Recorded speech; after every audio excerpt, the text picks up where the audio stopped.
Nero Wolfe and the man from Midtown.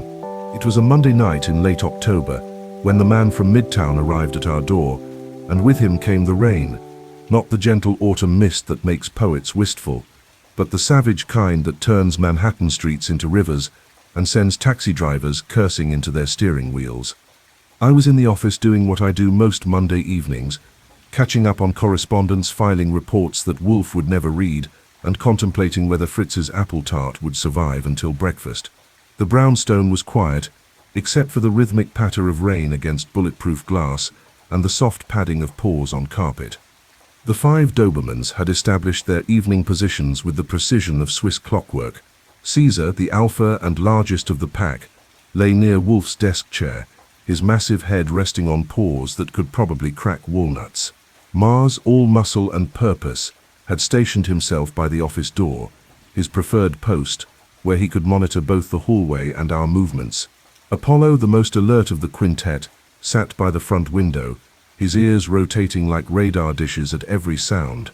Minerva, who I swear had more brains than half the NYPD, occupied the space between the red leather chair and the globe, her dark eyes following my every movement with unnerving intelligence. Diana, smallest and quickest, sprawled near the door to the front hall, positioned to intercept anyone foolish enough to enter uninvited. They'd been with us for 3 years now, ever since Wolfe had decided that standard security measures were insufficient for a man who'd made enemies of half the criminal underworld and a quarter of the social elite. Most people kept Dobermans for show or protection. Wolfe had trained his 5 as an extension of his own legendary paranoia and perfectionism. At 9:17 p.m., all 5 heads lifted simultaneously. I hadn't heard anything yet, but I'd learned to trust their instincts. 10 seconds later, the doorbell rang. Through the one-way glass panel beside the door, I studied our visitor. He was tall, maybe 6'2", wearing a charcoal suit that probably cost more than my monthly salary. The rain had soaked him thoroughly, plastering his dark hair to his skull and turning his expensive overcoat into a sodden mess. But it wasn't the rain that made him interesting. It was the way he kept glancing over his shoulder at the street behind him, and the tremor in his hands as he reached for the doorbell a second time. I opened the door 6 inches, keeping my body in the gap. Mars moved up behind me, a solid presence at my hip. Yes? The man's eyes flicked to Mars, then back to my face. Up close I could see he was younger than I'd first thought, maybe 35, with the kind of polished handsomeness that advertising agencies love and anyone with sense distrusts. His cologne was expensive, his shoes were Italian, and unless I missed my guess, that was blood on his left cufflink. I need to see Nero Wolfe. His voice was educated, controlled, but there was something underneath it. Fear, maybe, or desperation wearing a 3-piece suit. Mr. Wolfe doesn't see clients without an appointment, and never after 9 p.m. I'll pay double his fee. He pulled out a wallet, fumbled it, nearly dropped it. Triple. Mr. Wolfe isn't motivated by multiples. What's your name? He hesitated, which told me more than his expensive suit. Sloan. Garrett Sloan. What's this about, Mr. Sloan? Another glance over his shoulder. In the streetlight, I could see rain bouncing off the parked cars like artillery fire. Someone's watching me. Someone wants me dead. I'd heard variations of that line 100 times, usually from people who'd made bad choices and worse enemies. But there was something about the way he said it, matter of fact, like he was reading a stock report, that made me pause. Wait here.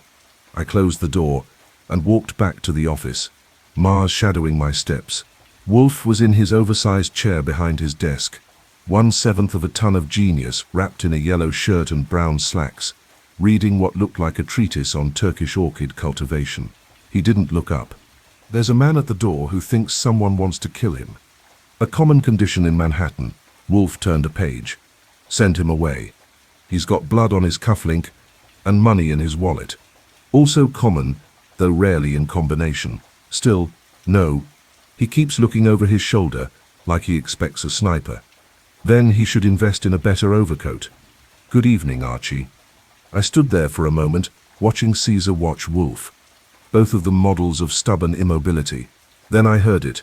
a soft, barely audible whine from Apollo at the window. Wolfe heard it too. His eyes lifted from his book, and for just a second I saw calculation replace irritation. "What is it?" I asked. "Apollo smells blood. Not the old dried variety. Fresh." Wolfe set down his book with elaborate care. "Bring him in. The front room.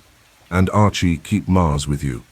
Which is how Garrett Sloan from Midtown came to sit in our front room at 9:23 on a Monday night, dripping rainwater onto Fritz's Persian rug, while 5 Dobermans formed a loose semicircle around him, and I played host to what my instincts told me was going to be trouble. The front room was furnished with expensive but impersonal furniture, the kind that said money without saying home. Sloan perched on the edge of a leather chair, his wet overcoat in a heap beside him. The Dobermans had maintained their formation. Caesar sat directly in front of Sloan, close enough that the man would have to step over 95 pounds of trained muscle to reach the exit. "Talk," I said. Sloan's eyes kept tracking to the dogs, then back to me. "Are they safe?" "Safer than most people I know. You've got 5 minutes before Mr. Wolfe decides you're wasting his time." He pulled out a handkerchief, monogrammed, naturally, and wiped his face. His hands were steadier now, but I noticed he didn't touch the bloody cufflink. "I'm a real estate developer. Midtown commercial properties, primarily. 3 months ago, I entered into a partnership with a man named Jasper Whitmore. He owned a portfolio of properties on 44th Street, office buildings, mostly built in the 30s. We were going to redevelop them, turn them into luxury condominiums, $100 million project." I whistled. "That's a lot of condominiums." It was going to be the deal of my career. Past tense. Interesting. But 2 weeks ago, Whitmore disappeared, vanished, left his apartment one morning, never came back. His car's still in his garage. His clothes are still in his closet. His secretary hasn't heard from him. And you think someone killed him? I think someone made him disappear, which amounts to the same thing. Sloan leaned forward, and Caesar's ears went flat. Sloan froze, then carefully leaned back again. The day before he vanished, Whitmore called me. He said he'd found something wrong with the property deeds, something that could destroy the entire deal. He wouldn't tell me what, said it was too dangerous to discuss over the phone. We arranged to meet the next morning, but he never showed. "You call the police?" His laugh was bitter. "And tell them what? That I think someone's following me, even though I've never seen them clearly.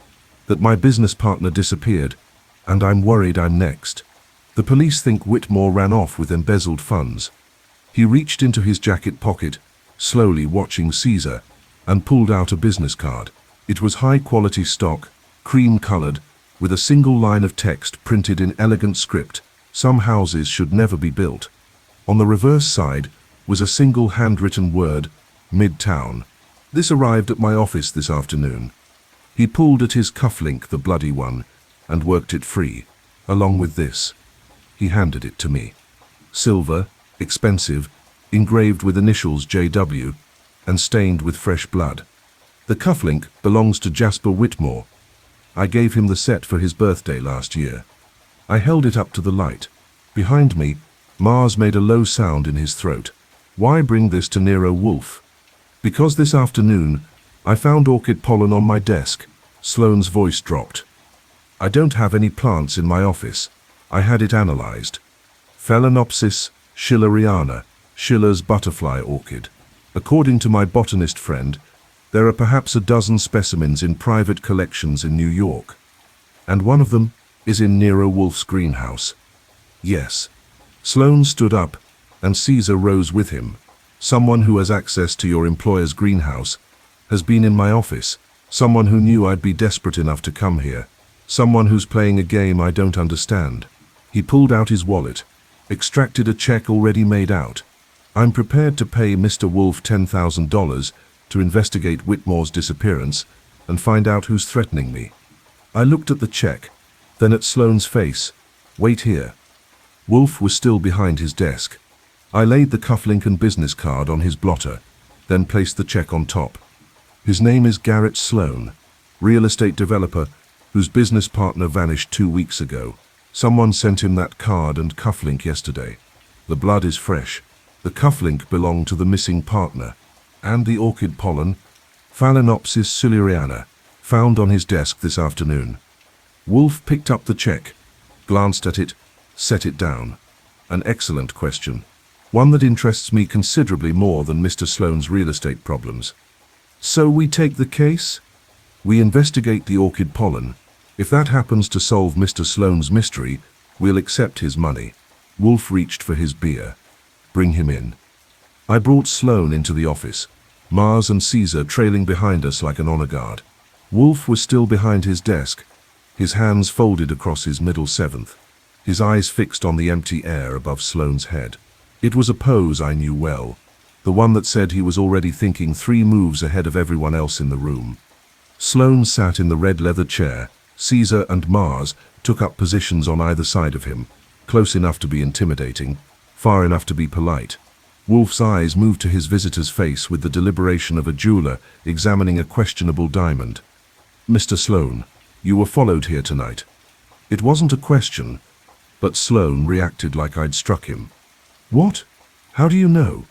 Apollo detected an unusual scent when you rang the bell. Perspiration mixed with anxiety, but from 2 sources, not one. Someone was standing near you on the street, watching you enter. They left shortly after Archie admitted you.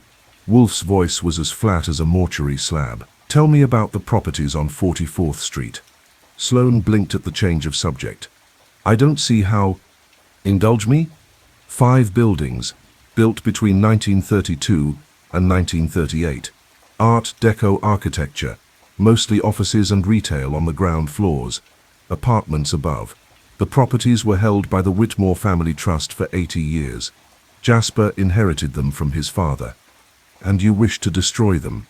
To redevelop them, Sloan corrected, a flush creeping up his neck.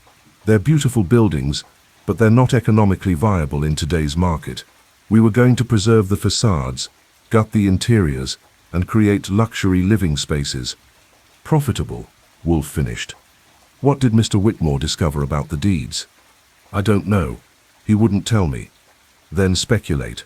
Sloan shifted in his chair.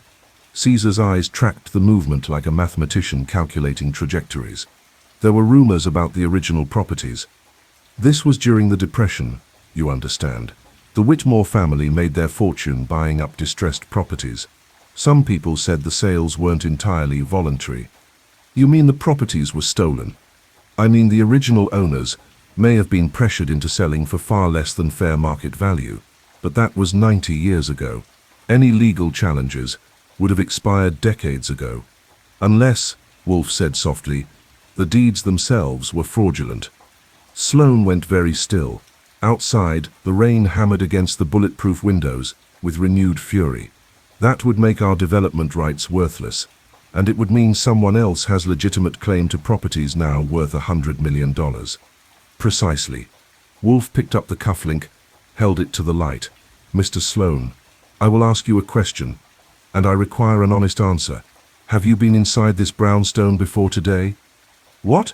No, never. Has anyone employed by you been inside this brownstone? Not to my knowledge. The orchid pollen found on your desk, Wolfe said, came from a specimen I received 4 months ago from a collector in Malaysia. It has never left my greenhouse. The greenhouse is locked and alarmed, with a security system that would embarrass Fort Knox. Only 4 people have keys, myself, Archie, Fritz, and Theodore Horstman, who maintains my orchids. Then one of them is impossible. Wolfe's tone could have frozen the rain outside, which means someone either circumvented my security, or the pollen was transferred to your desk by someone who had been in my greenhouse recently. He opened his eyes fully. Someone who wanted you to bring this mystery to my doorstep. The silence stretched. Caesar shifted his weight, and Sloan flinched. Why? Sloan's voice was barely above a whisper. Why would someone want to involve you? An excellent question, Mr. Sloan. One I intend to answer. Wolfe reached for the check, studied it, then tucked it into his desk drawer. I will investigate. Archie will begin tomorrow. In the meantime, I suggest you return home, lock your doors, and await further instructions. That's it? You're not going to give me protection? I'm going to tell you to leave my house and stop dripping on Fritz's carpet. Wolfe's tone was final. Archie, show Mr. Sloan out. I escorted Sloan to the front door, Mars and Diana flanking us. At the threshold he turned to me, his face pale. I came here for help. You got it. Mr. Wolfe doesn't take cases he can't solve. I hope you're right, because I don't think I have very long. He disappeared into the night. I closed the door, locked it, checked the deadbolts. Through the one-way glass, I watched him climb into a black Mercedes parked 2 doors down. The car pulled away, its taillights bleeding red into the rain. I was about to turn away when I saw it.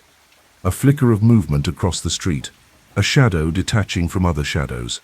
A figure in a dark coat, standing beneath the awning of the bookstore opposite our brownstone, watching, just standing there, a motionless silhouette in the rain, staring at our door. Mars saw it too. His growl was low and continuous, like distant thunder. Yeah, I said, I see them. Then, as I watched, the figure turned and walked away, disappearing into the maze of Monday night Manhattan. I went back to the office, where Wolfe was examining the cufflink under his desk lamp. We had an audience, I reported. Someone across the street watching the brownstone. They left when Sloan drove off. Naturally, Wolfe set down the cufflink. This is fresh blood, Archie. No more than 24 hours old. Human blood. Which means Whitmore might actually be dead. Or someone wishes us to think so. Wolfe drained his beer, set down the glass with finality. Someone has brought a game to my doorstep, Archie. Someone who knows my habits, my security, my orchids. Someone who wanted Mr. Sloan to find that pollen and come to me with his mystery. Any theories? Several. None satisfactory. He stood up. A process that involved considerable displacement of air and furniture. Tomorrow you will go to Midtown. You will examine these properties on 44th Street. You will speak to anyone who knew Jasper Whitmore. You will discover what he learned about those deeds. And you? I will contemplate orchids and betrayal. He moved toward the door, the Dobermans parting before him. Good night, Archie. I watched him go, then looked down at Caesar, who had remained behind. What do you think?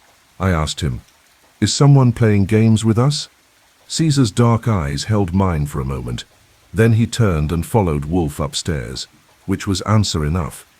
I locked up the office, checked the windows one more time, and headed for bed. But sleep came slowly that night. I kept thinking about the figure across the street, standing in the rain, watching our door, about orchid pollen that shouldn't have been on a Midtown desk, about a man who'd come to us desperate and afraid, carrying a bloody cufflink and a mystery that someone wanted solved badly enough to violate Nero Wolfe's sanctuary. And I kept thinking about what Wolfe had said. Someone was playing games. In my experience, people who played games like this didn't stop until someone got hurt, or worse. I woke at 7 on Tuesday morning to find Fritz standing beside my bed with a cup of coffee and an expression that would have worried a statue. There is an envelope, he said in his careful English. It came under the door. I sat up, took the coffee, tried to remember why that was significant. Then I remembered Sloan, the orchid pollen, the watcher across the street. When? I do not know. Diana found it when I came downstairs at 6:30. She was sitting beside it, waiting. I followed Fritz downstairs, still in my pajamas and robe. The envelope lay on the hall table, cream-colored and expensive, identical to the one that had contained the threatening note sent to Sloan. Diana sat beside it, her eyes fixed on the paper, as if it might suddenly sprout legs. I picked it up carefully. It was addressed to Nero Wolfe in the same elegant script. No stamp, no postmark. Hand-delivered, probably while we were sleeping. Has Mr. Wolfe seen this? He is in the plant rooms. I thought it best to wait. Which meant Fritz's instincts were screaming as loudly as mine. I carried the envelope to the office, Diana trailing behind me, and set it on Wolfe's desk. Then I called the plant rooms.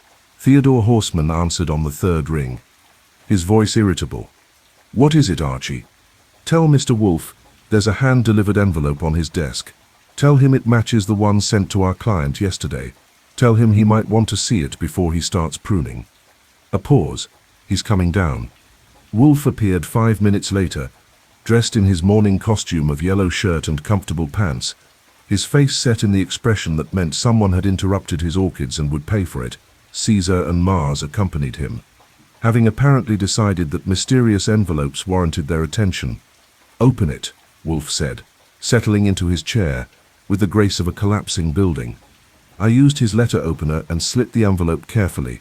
Inside was a single sheet of matching paper, folded once. I unfolded it and read aloud. "Dear Mr. Wolfe, by now you have met Mr. Sloan and heard his tale of missing partners and mysterious threats.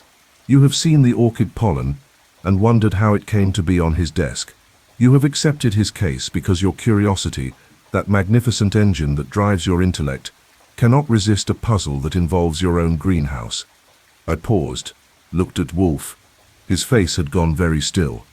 "Allow me to save you some time. Jasper Whitmore is dead.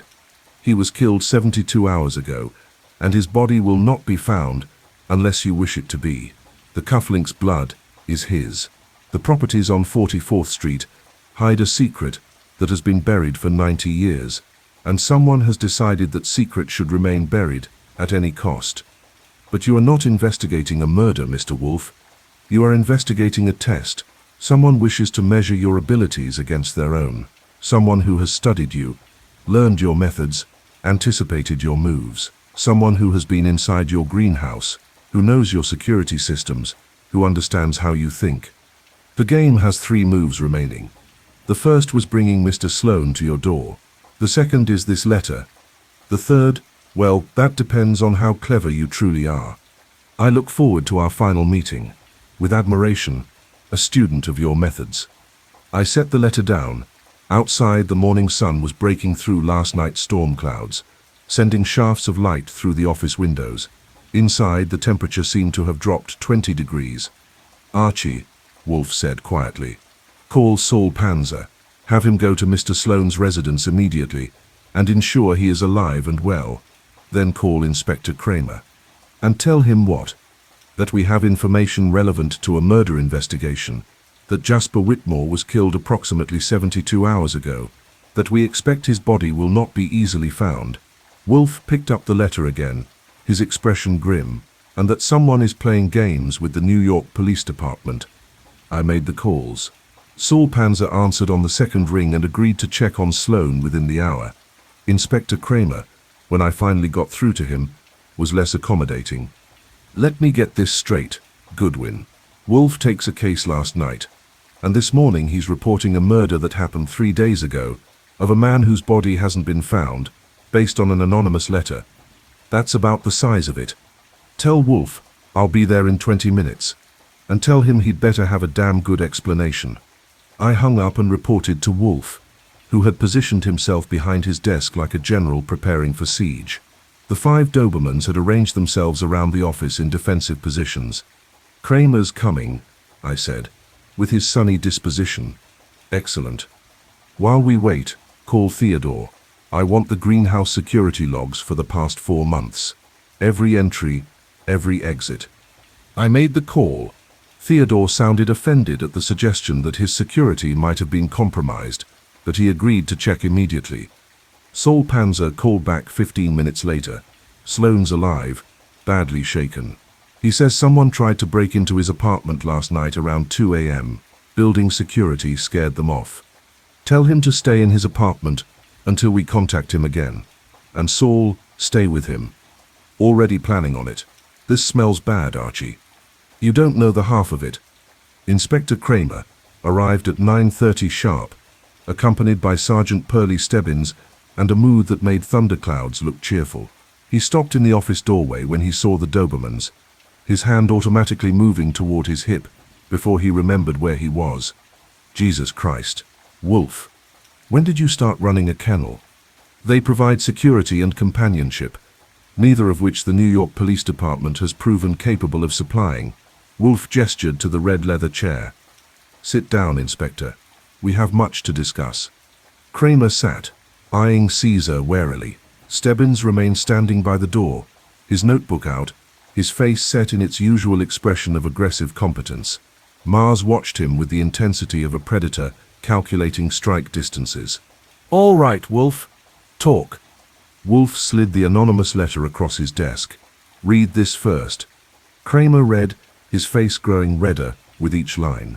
When he finished, he looked up at Wolfe with an expression that could have melted steel. "You're telling me someone's playing games with you, and they've killed a man to do it.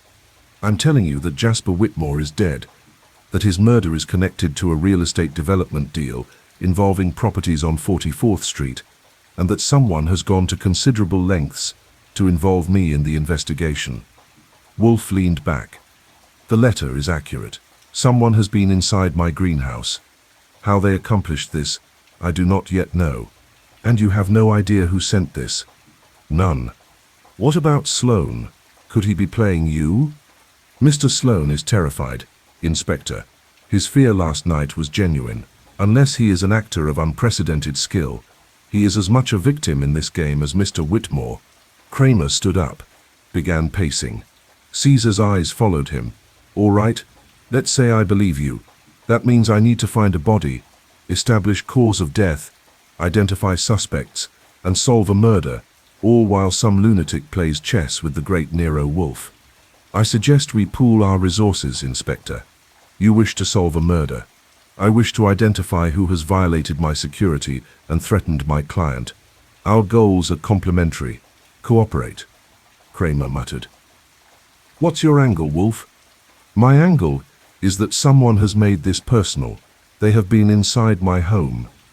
They have touched my orchids. They claim to be a student of my methods." Wolfe's voice could have frozen nitrogen. "I do not appreciate being studied, Inspector, nor do I appreciate being tested. I intend to find this person and demonstrate conclusively that I am not a laboratory experiment." Kramer turned to Stebbins. "Put out a missing persons alert on Jasper Whitmore. Check his apartment, his office, his car. I want to know where he was last seen, and who saw him." "Already on it, Inspector," Stebbins said. "I'll have preliminaries by noon." "Good." Kramer picked up the letter again. "A student of your methods, someone who's watched you learn from you. That's a pretty short list, Wolfe. I have considered the possibility that this is revenge from someone I helped convict. It seems unlikely. Most criminals lack the patience for elaborate games. Most criminals aren't smart enough to beat your security." Kramer folded the letter. "I'm keeping this as evidence." "Keep it. I've memorized the contents." After Kramer left, Wolfe sat in silence, his eyes closed, his fingers interlaced. I knew better than to interrupt. Finally, he opened his eyes. "Archie!" "Go to Midtown, find these properties, learn their history, speak to anyone who knew Whitmore and Archie. Yes? Be alert. Someone is watching us. Someone who knows our methods. Do not underestimate them." "Would I do that?" "Constantly. Take Mars with you." "Since when do I need a bodyguard?" "Since someone who can circumvent my security decided to make this personal. Mars goes, or you stay here." I looked at Mars, who was watching me with the kind of intensity that suggested he already knew he was going to Midtown. "Fine," I said. "But he rides in the back seat." The taxi driver gave Mars a look that suggested he was reconsidering his career choices, but a $20 tip convinced him that transporting a Doberman was within his skill set. We headed east through morning traffic, the city awakening around us. 44th Street in Midtown Manhattan is the kind of place that makes urban planners dream and poets despair. It's all glass and steel and ambition, buildings reaching toward the sky. The 5 properties that Sloan and Whitmore had planned to redevelop stood in a row between 6th and 7th Avenues, Art Deco survivors in a forest of modernist towers. The first building was called the Meridian Tower, 12 stories of cream-colored limestone with setbacks at the 8th and 10th floors, windows arranged in vertical strips that drew the eye upward. The ground floor held a struggling bookstore, a coffee shop, and a travel agency that looked like it hadn't sold a ticket since 1985. Mars and I entered the lobby. It was cool and dim, the marble floors worn smooth by 90 years of foot traffic. An elderly security guard sat behind a desk near the elevators, reading a paperback western. He looked up, saw the Doberman, and very carefully set down his book. "Help you?" "I'm looking for information about Jasper Whitmore. I understand he owned this building." "Used to. He and some developer were going to tear it all down, build condos." The guard snorted. "Like this city needs more condos." "You don't approve?" "Mister, I've worked in this building for 42 years. My father worked here before me. You know what they were going to do with us when they redeveloped? 2 months severance, 42 years, and I get 8 weeks pay." "Did you know Mr. Whitmore?" "Met him a few times. Young guy, maybe 40. Seemed decent enough for a rich man. Not like his partner, that Sloan character. Cold fish." I filed that away. "When did you last see Mr. Whitmore?" The guard thought about it. "Maybe 2-3 weeks ago. He came by late one evening, said he wanted to look at something in the basement. I gave him a key, told him to lock up when he finished." "Did he seem worried?" "Excited, maybe. Like he'd found something interesting." The guard leaned forward. "You know what's weird? He never brought the key back.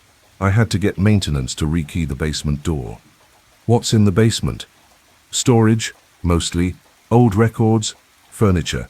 The building's been in the Whitmore family since it was built. They kept everything." "Mind if I take a look?" The guard studied me. Then Mars. "You a cop? Private investigator. Working for someone who's worried about Mr. Whitmore." The guard reached under his desk, pulled out a key ring. "Basement's through that door, down the stairs. Don't touch anything. Don't take anything. Don't let your dog make a mess. He's house-trained." That's what they all say. Mars and I took the stairs down. The basement was a warren of rooms filled with filing cabinets, old furniture, and 90 years of accumulated detritus. The air smelled of dust and mold and secrets. I started searching systematically. Mars sniffing around with professional interest. Most of the filing cabinets held old tax records, tenant agreements, maintenance reports. But in the back corner, behind a stack of broken chairs, I found something interesting. A wooden filing cabinet with a broken lock. Someone had forced it open recently. The wood around the lock was splintered, and the metal showed fresh scratches. I pulled open the top drawer and found it empty, except for a single folder, pushed to the back. The folder was labeled Original Deeds 1932. Inside were photocopies of property deeds, 5 of them, one for each building in the Whitmore portfolio. I was photographing them with my pocket camera when Mars growled, low, urgent, dangerous. I turned. He was staring at the basement door, his body rigid. Then I heard it too, footsteps on the stairs, trying and failing to be quiet. I pocketed the camera, closed the filing cabinet, and moved to the side of the door. Mars positioned himself on the other side. The footsteps reached the bottom, paused. Then the door opened slowly, and a woman stepped into the basement. She was maybe 30, slim and elegant, in a way that suggested either money or excellent taste. Her hair was dark, cut short in a style that framed a face that belonged on magazine covers. She wore a grey wool coat over a black dress, but it was her eyes that caught my attention. Dark, intelligent, and at the moment, very surprised to find a man and a Doberman waiting. "Oh," she said. "I didn't realize anyone was down here. Funny." I was about to say the same thing. She recovered quickly. The surprise faded, replaced by a cool appraisal. "You're not building security." "No." "Then who are you?" "Archie Goodwin. I work for Nero Wolfe." "And you are?" Something flickered in her eyes at Wolfe's name. "Lenor Hartwell. I was Jasper Whitmore's secretary." "Looking for something?" "Files," he asked me to retrieve. "Files that happen to be locked in a cabinet someone recently forced open." "I don't know what you're talking about." "Sure you don't." I gestured to the filing cabinet. "Go ahead, look." She moved past me, and I got a whiff of her perfume. Expensive, subtle. Mars watched her with predatory intensity. She pulled open the drawer, saw the folder, pulled it out. Her hands were steady as she flipped through the photocopies, but I saw her jaw tighten. "These are copies," she said. "Where are the originals?" "Good question. You tell me." I don't know. Jasper was looking for them before he... She stopped, before he disappeared. Why? She turned to face me. Mr. Goodwin, those property deeds are worth killing for. If you're smart, you'll leave them alone. I've never been accused of being smart. Why are they worth killing for? Because they're fraudulent. The Whitmore family never legally owned these buildings. She set the folder down. Jasper discovered this 3 weeks ago.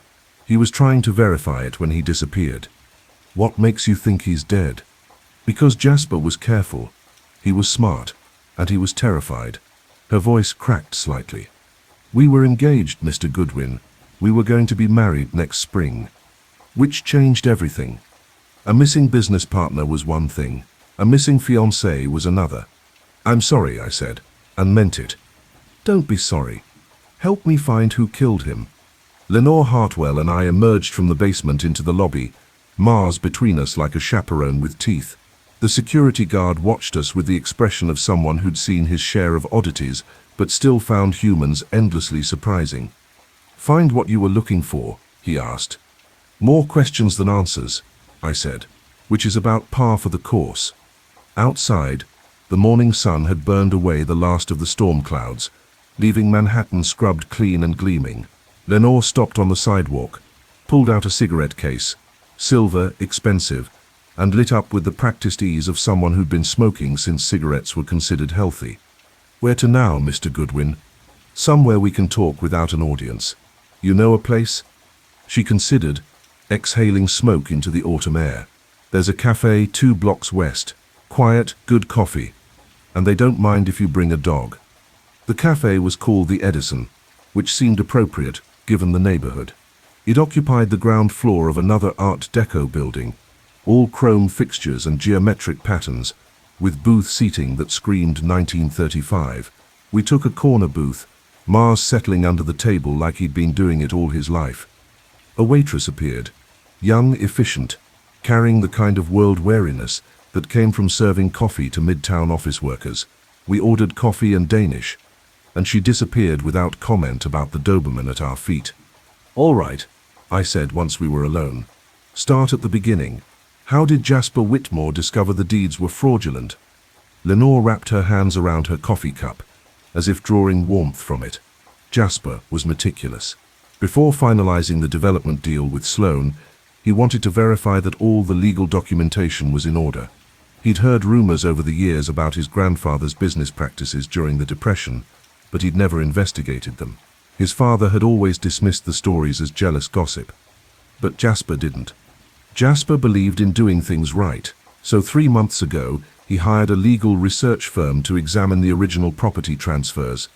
What they found, she paused, took a sip of coffee.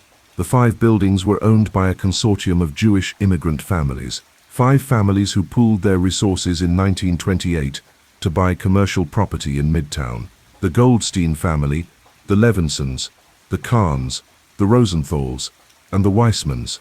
Good timing, I said. 1 year before the crash. Terrible timing. When the Depression hit, they struggled like everyone else. But they held on, adapted, survived. The buildings generated enough income to keep them afloat. Lenor's voice hardened, until Jasper's grandfather Cornelius Whitmore decided he wanted those properties. Let me guess. He made them an offer they couldn't refuse. He made them an offer they did refuse. Multiple times. So Cornelius changed tactics. Suddenly, the consortium found their business licenses being revoked.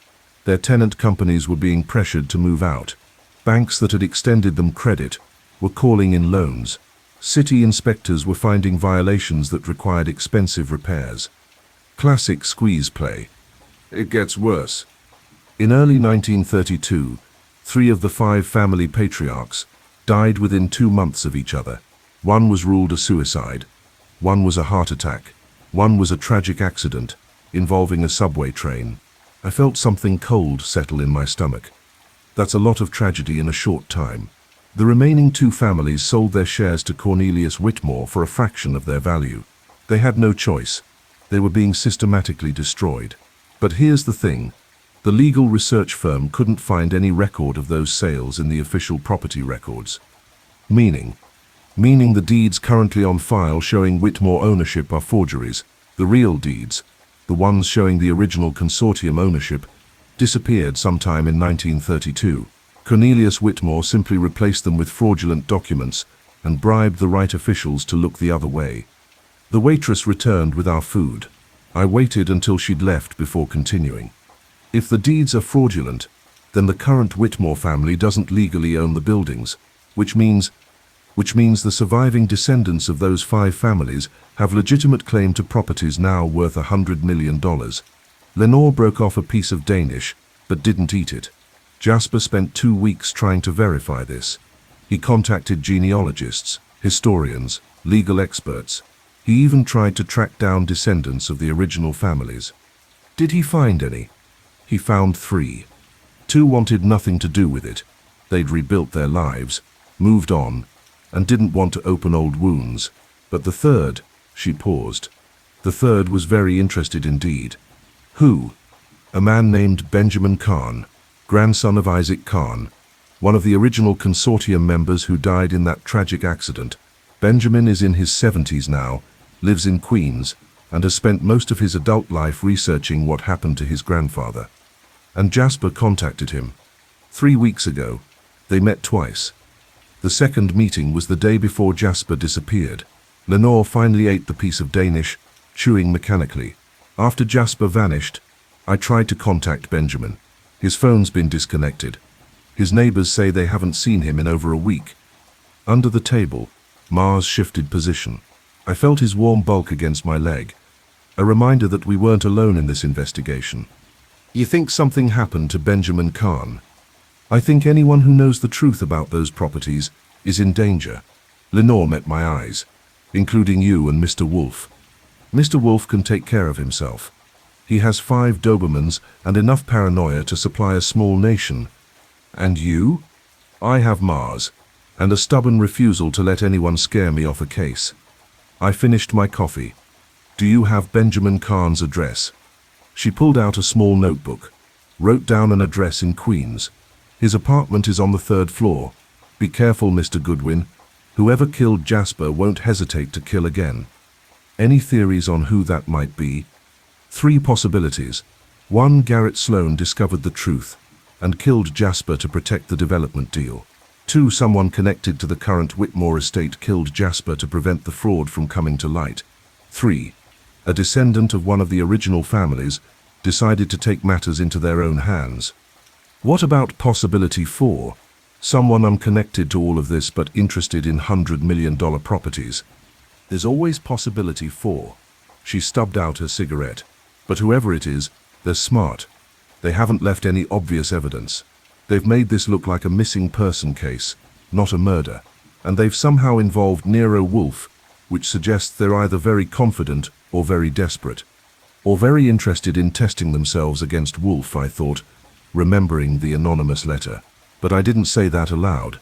We left the Edison, stepping back into the Midtown bustle. Lenor offered her hand, and I shook it. Thank you for talking to me. Thank you for investigating. She held my hand a moment longer than necessary. Find who killed Jasper, Mr. Goodwin. And be careful, whoever's behind this has been planning it for a long time.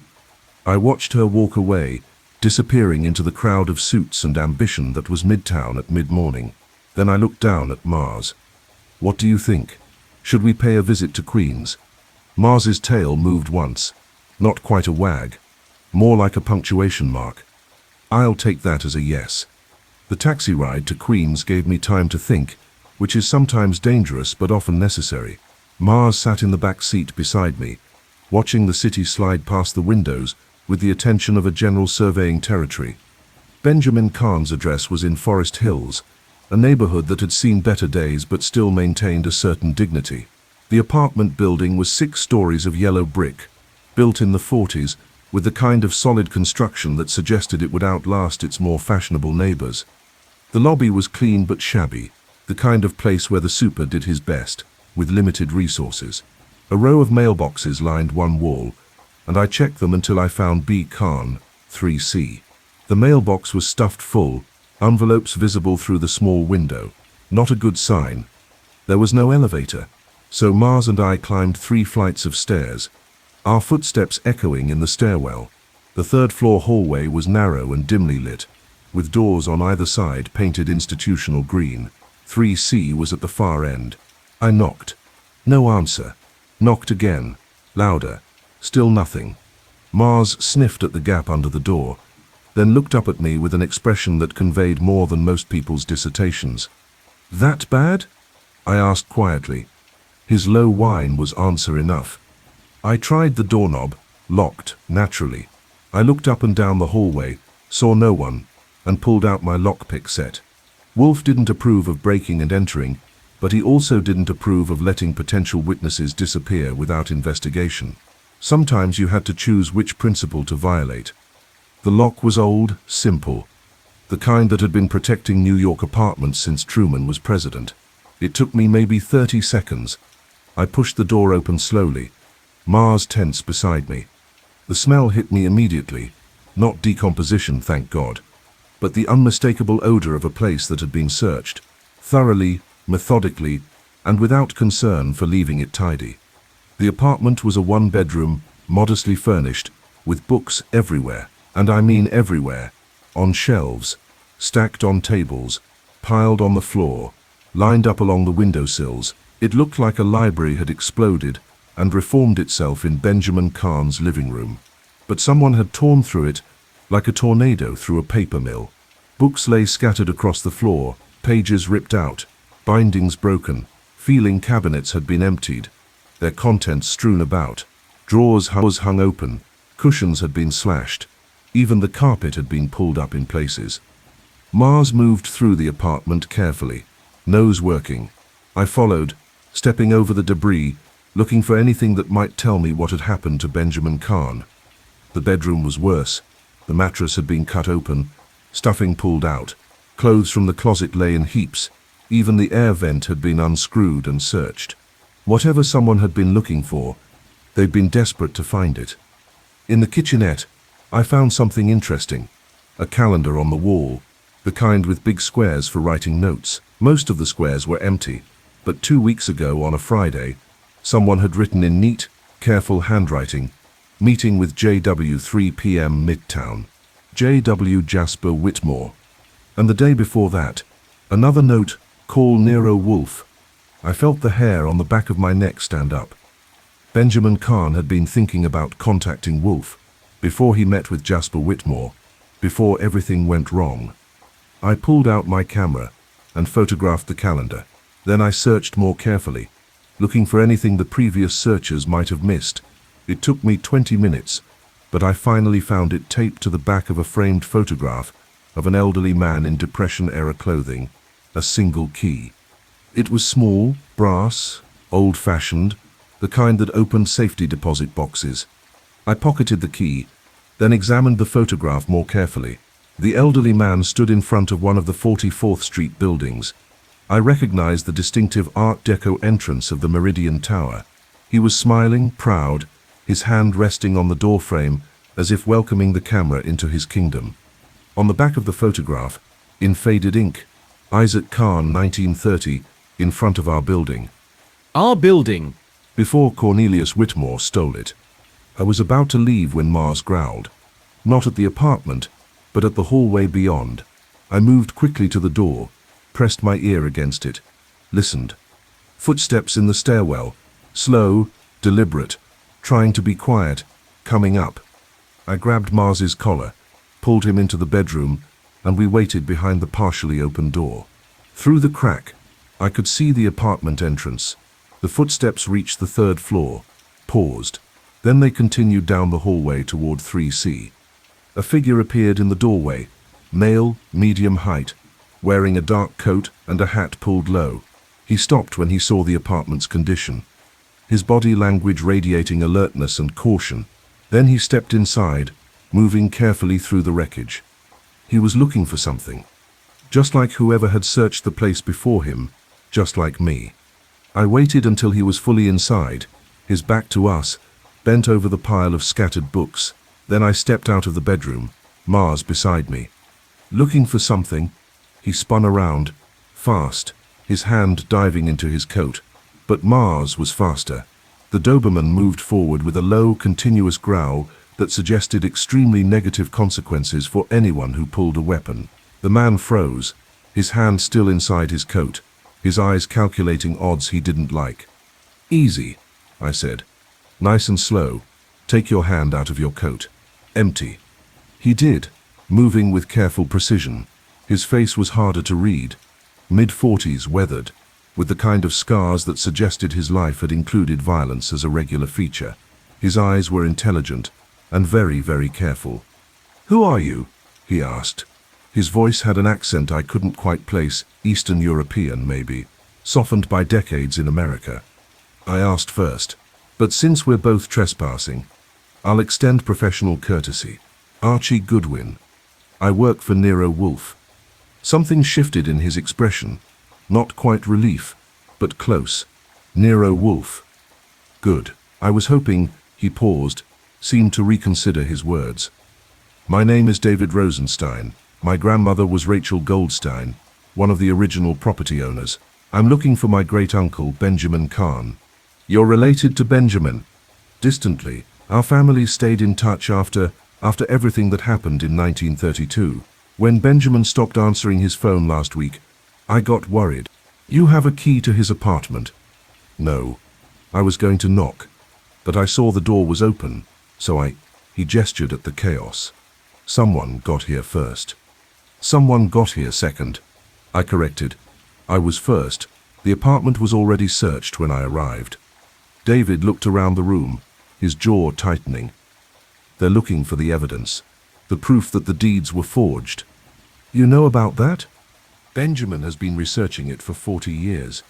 He called me 3 weeks ago, said he finally had proof, said he'd met with Jasper Whitmore, the current owner, and Whitmore was going to help him expose the fraud." David's voice was bitter. "Then Benjamin stopped answering his phone, and I heard Whitmore had disappeared. I'm not stupid, Mr. Goodwin. I know what that means. It means someone's willing to kill to keep those properties. It means my family's been destroyed twice, once in 1932, and again now." He moved to the window, stared out at Queens. "Do you know what happened to my great-grandparents? They lost everything. Their business, their building, their savings. My great-grandfather worked as a janitor until he died. My great-grandmother took in sewing. They never recovered. And now someone's doing it again. Now someone's murdering people to keep the truth buried." He turned back to me. "But if you're working for Nero Wolfe, maybe there's still a chance. Maybe—" He stopped. Mars's ears had pricked forward, focused on something beyond my hearing. Then I heard it too. More footsteps in the stairwell, multiple sets, moving fast. "Back bedroom," I said quietly. "Now." We moved quickly, David following without argument. In the bedroom, I positioned myself where I could see through the door into the living room. Mars crouched beside me, silent as death.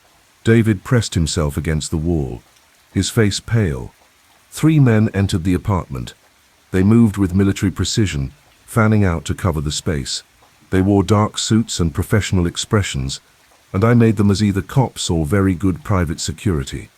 The lead man pulled out his phone, spoke into it. "Apartment's empty. Already been searched. No sign of Kahn or the documents." A pause while he listened. "Yes, sir. We'll check with the neighbors, see if anyone saw anything. Then we'll report back." He hung up, gestured to the other 2. They began a systematic search of the already searched apartment, looking for anything the previous searchers might have missed.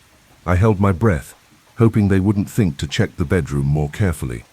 Mars remained perfectly still, but I could feel the tension in his body. If these men came through that door, things were going to get complicated. Then one of the men's phones rang. He answered, listened, said, "Understood," and gestured to the others. They left as quickly as they'd arrived, their footsteps receding down the stairwell. I waited 30 seconds, then moved back into the living room. David followed, his face showing the strain. "Who were they?" "Good question. They were looking for the same thing everyone else is looking for." I pulled out the key I'd found. "Any idea what this opens?" David's eyes widened. "A safety deposit box. Benjamin mentioned he'd put the most important documents somewhere safe. That must be it. Any idea which bank? No. But knowing Benjamin, it would be local. Somewhere in Queens, probably Forest Hills. That narrows it down to maybe a dozen banks. I pocketed the key again. Come on. We're leaving before anyone else decides to search this apartment. We made it out of the building without incident and stood on the sidewalk, the autumn sun warm despite the underlying chill in the air. What now? David asked. Now I go back to Wolfe and report. You go somewhere safe and stay there until this is resolved. I want to help. This is my family's. Your family's tragedy, yes, which is why you should stay out of it. You're a target now. Just like Benjamin Kahn, just like Jasper Whitmore. I pulled out one of my cards, wrote Wolfe's phone number on it. If you think of anything useful, call. Otherwise, keep your head down. He took the card reluctantly. Mr. Goodwin, please, find who killed Benjamin and Jasper. My family deserves justice. Justice, I said, is what Mr. Wolfe specializes in. I called Wolfe from a payphone 3 blocks from Benjamin Kahn's apartment, Mars sitting patiently beside me, while Midtown Manhattan buzzed past. Archie, report. I gave him the condensed version, Lenor Hartwell, the fraudulent deeds, Benjamin Kahn's searched apartment, David Rosenstein, and the key. A safety deposit box, Wolfe mused. And you believe it contains the evidence Benjamin Kahn accumulated? That's my working theory. The apartment was torn apart. Whatever they were looking for wasn't there. The key was hidden behind a photograph. Not exactly Fort Knox, but good enough to survive a quick search. Or the searchers already found what they needed, and the key is irrelevant. Always the optimist. I prefer realist. I heard the sound of a beer bottle being opened. Wolfe's thinking juice. Saul Panzer called while you were in Queens. Mr. Sloan received another anonymous message this morning. Another cream-colored envelope. Same elegant script. What did it say? The game continues. 2 moves remaining. Your partner is dead. But you already knew that. The question is, will you be next? Perhaps Mr. Wolfe can save you. Or perhaps not. Wolfe's voice dripped with disdain. Theatrical nonsense. Theatrical nonsense that scared Sloan badly enough that he's asked Saul to stay with him permanently. He's offering double rate. Accepted. I want Sloan alive. He's bait, Archie. Our mysterious correspondent is using him to manipulate us. Into doing what? That remains unclear, but I suspect we'll discover the answer when we open that safety deposit box. Can you identify which bank? Working on it. Benjamin Kahn lived in Forest Hills. I'm betting he banked locally. I'll check the major branches in the area. Do so. And Archie, take precautions. If Benjamin Kahn is dead, as seems likely, then whoever killed him will be monitoring anyone who shows interest in his affairs. Hence the Doberman. Hence the Doberman. Call me when you locate the box. I hung up and looked down at Mars. Feel like visiting some banks? His tail moved once. I was learning that Mars's tail was remarkably communicative. 1 wag meant yes, 2 meant no, and 3 meant imminent violence. It took us 2 hours and 7 banks before we found the right one. The manager at Metropolitan Savings and Loan, a middle-aged woman with steel grey hair and the expression of someone who'd heard every excuse in the book, examined the key with professional skepticism. Box 847, she said, rented to Benjamin Kahn. I'm his attorney. I lied smoothly. Mr. Kahn is currently indisposed. I need to access his box on his behalf. Do you have documentation? I have his key and knowledge that he's missing. I'm trying to locate him, and I believe his safety deposit box may contain information relevant to his disappearance. She studied me over her reading glasses. Then she looked at Mars, who was doing his best impression of a respectable legal companion. Then back at me. If you're his attorney, where's your proof of power of attorney? Still being processed, but Mr. Kahn is in danger, and every hour counts. Surely you can make an exception in the interest of... No.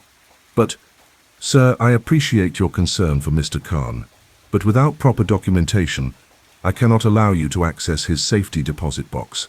Bank policy. And before you ask, no, I can't tell you what's in it, when he last accessed it, or anything else about his account. I tried charm. I tried logic. I tried suggesting that the NYPD might soon be very interested in Benjamin Kahn's safety deposit box, and wouldn't it be better if she cooperated now? Nothing worked. She sat behind her desk like a fortress, impervious to reason, bribery, or Doberman-enhanced persuasion. I finally admitted defeat and left, Mars trailing behind me with what I swear was a disapproving look. Outside, I found another payphone and called Wolfe again. The bank won't let me in without proper documentation. Naturally, banks are notoriously unreasonable about allowing strangers to access their customers' property. So what do? We call Inspector Kramer. Explain the situation. Suggest that a missing person case has just become more urgent, and that Benjamin Kahn's safety deposit box may contain evidence relevant to that case. Allow the police to do what they do best, intimidate banks into compliance, and then we get to see what's in the box. Eventually, after Kramer has examined the contents, documented everything in triplicate, and filled out sufficient paperwork to deforest a small nation. At which point, he will share the relevant information with us, because we brought it to his attention. You make it sound so simple. It will be tedious, bureaucratic, and time-consuming, but it will work. I called Kramer. He was less than thrilled to hear from me. Goodwin, I'm busy. This better be important. I explained about Benjamin Kahn, the apartment, the key, the safety deposit box. Kramer listened in growing silence. You broke into an apartment in Queens. I entered an unlocked apartment to check on a missing person. You broke into an apartment in Queens, contaminated a potential crime scene, and now you want me to get a warrant to open a safety deposit box. When you put it that way, it sounds bad. It is bad, Goodwin. But you'll do it, because Benjamin Kahn is either missing or dead, and his safety deposit box probably contains evidence related to Jasper Whitmore's disappearance, which you're already investigating. More silence. Then, give me the bank address. I'll have someone there within the hour. And Goodwin, stay out of Queens. Already left. I meant permanently. Wolfe was in the office when I returned, the afternoon sun slanting through the bulletproof windows and turning his yellow shirt into something vaguely radioactive. All 5 Dobermans were present, arranged around the room in their usual defensive formation. Caesar lifted his head as I entered, acknowledged me with the barest tail movement, then returned to his vigil.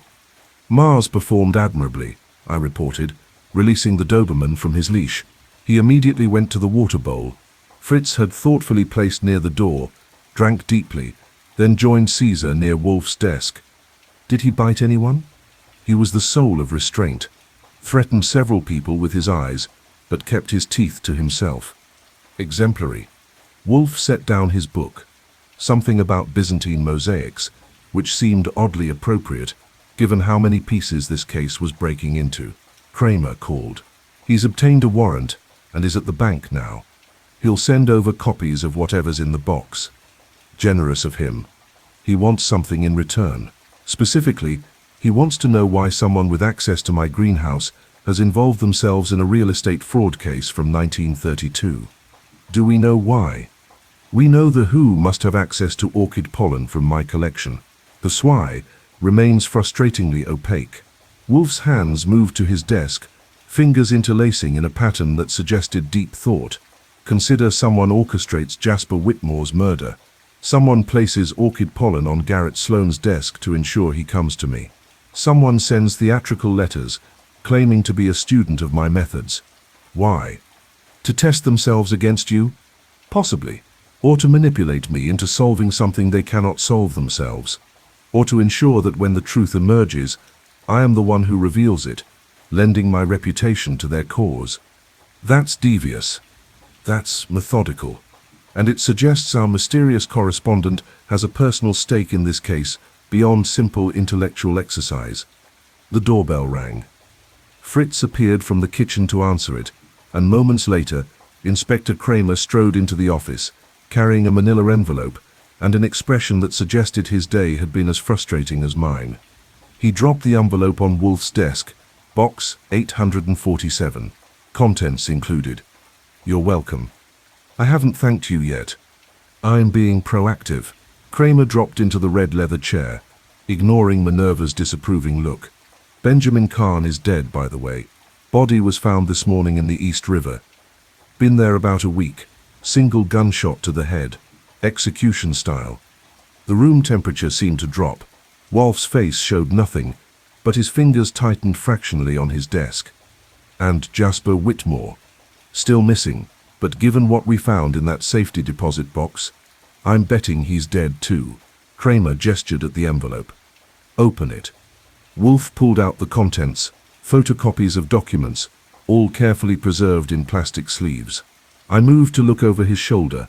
The first document was a property deed, dated 1928, showing the purchase of the Meridian Tower by the 5 families consortium: Goldstein, Levinson, Kahn, Rosenthal, and Weissman. Official stamps, signatures, the works.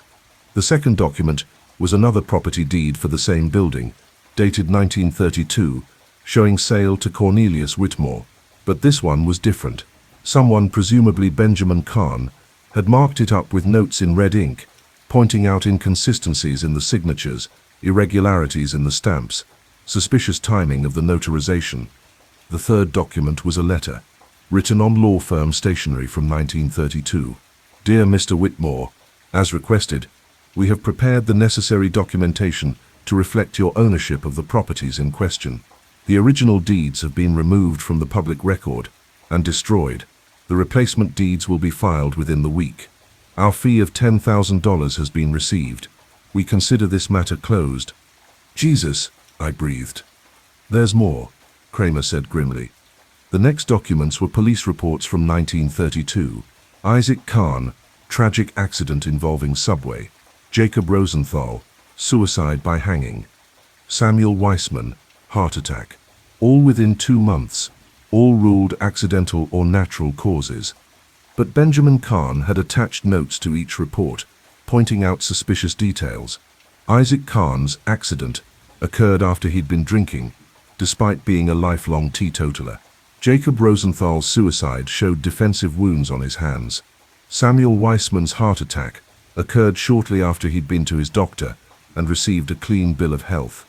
3 murders made to look like accidents, Wolfe said quietly, and the remaining 2 families sold their shares under duress. That's what it looks like, Kramer agreed, but proving it 90 years later, good luck. Everyone involved is dead. The law firm that prepared the fraudulent deeds dissolved in 1945. The only thing we have is this documentation, and it's all circumstantial. Except, Wolfe said, it demonstrates clear motive for murder now. If these documents became public, the current Whitmore estate would lose properties worth $100 million. The descendants of the original families would have legitimate legal claims, which is why someone killed Benjamin Kahn and Jasper Whitmore. I said, to keep this quiet. Exactly. Kramer pulled out his notebook. So here's what we know. Jasper Whitmore discovered the fraud. He met with Benjamin Kahn to verify it. Someone found out, killed them both, and is now trying to ensure no one else uncovers the truth. But they made a mistake, Wolfe said. They involved me. Why? Maybe they didn't have a choice. Maybe Garrett Sloan was going to hire a private investigator anyway, and they decided to control which one by planting that orchid pollen. Wolfe shook his head. Insufficient. They could have simply killed Sloan and been done with it. Instead, they've created this elaborate game. Letters, threats, orchestrated discoveries. Someone wants me investigating this case, but they want to control how I investigate it.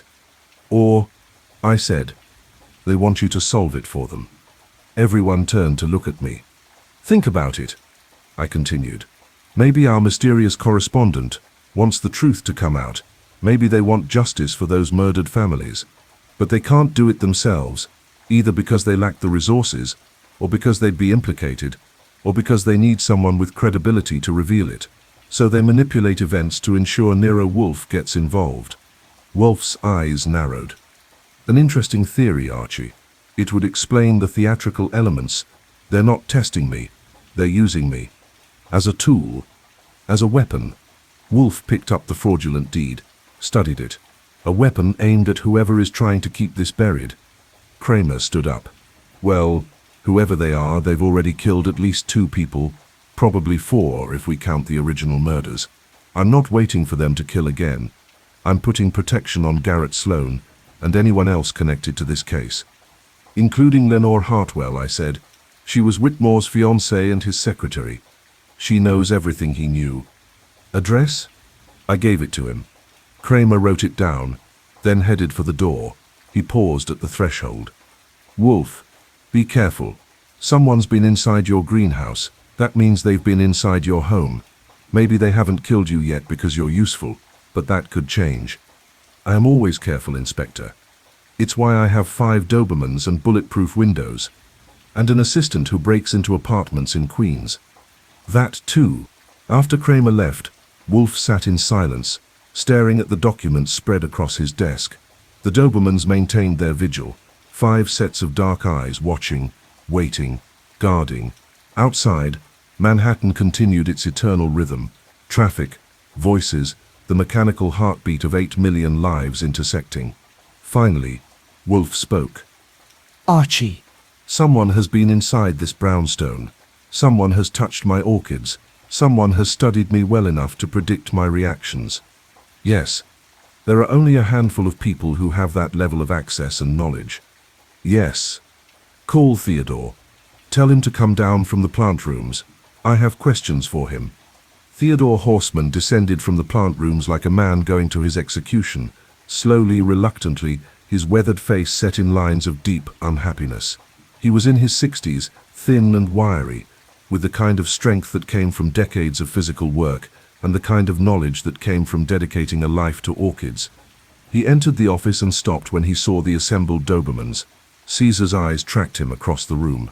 Theodore had been with us for 15 years, tending Wolfe's orchids with the devotion of a priest tending his altar. The dogs knew him, tolerated him, but they also knew something was wrong. Mr. Wolfe, Theodore said quietly. Sit down, Theodore. He sat in the red leather chair, his hands folded in his lap, his eyes downcast. Wolfe regarded him with the expression of a disappointed parent, which in its way made this worse than anger would have.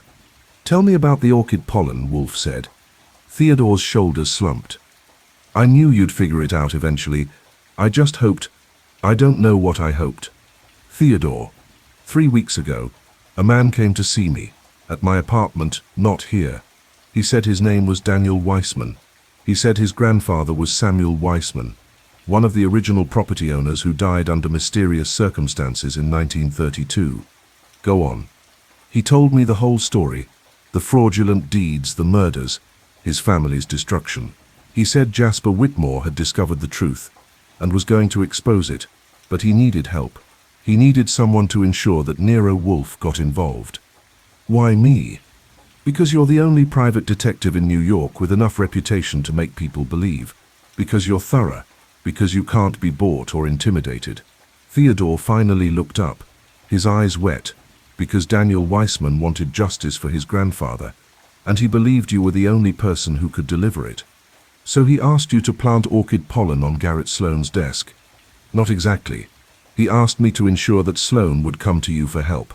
I suggested the pollen. I thought it was clever, that it would intrigue you enough to take the case.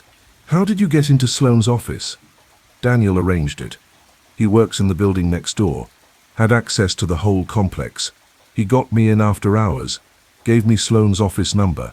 I collected pollen from your Phalaenopsis schilleriana, went to Midtown, dusted Sloan's desk with it, and left. The whole thing took 10 minutes. Wolfe's face could have been carved from stone. And the security logs.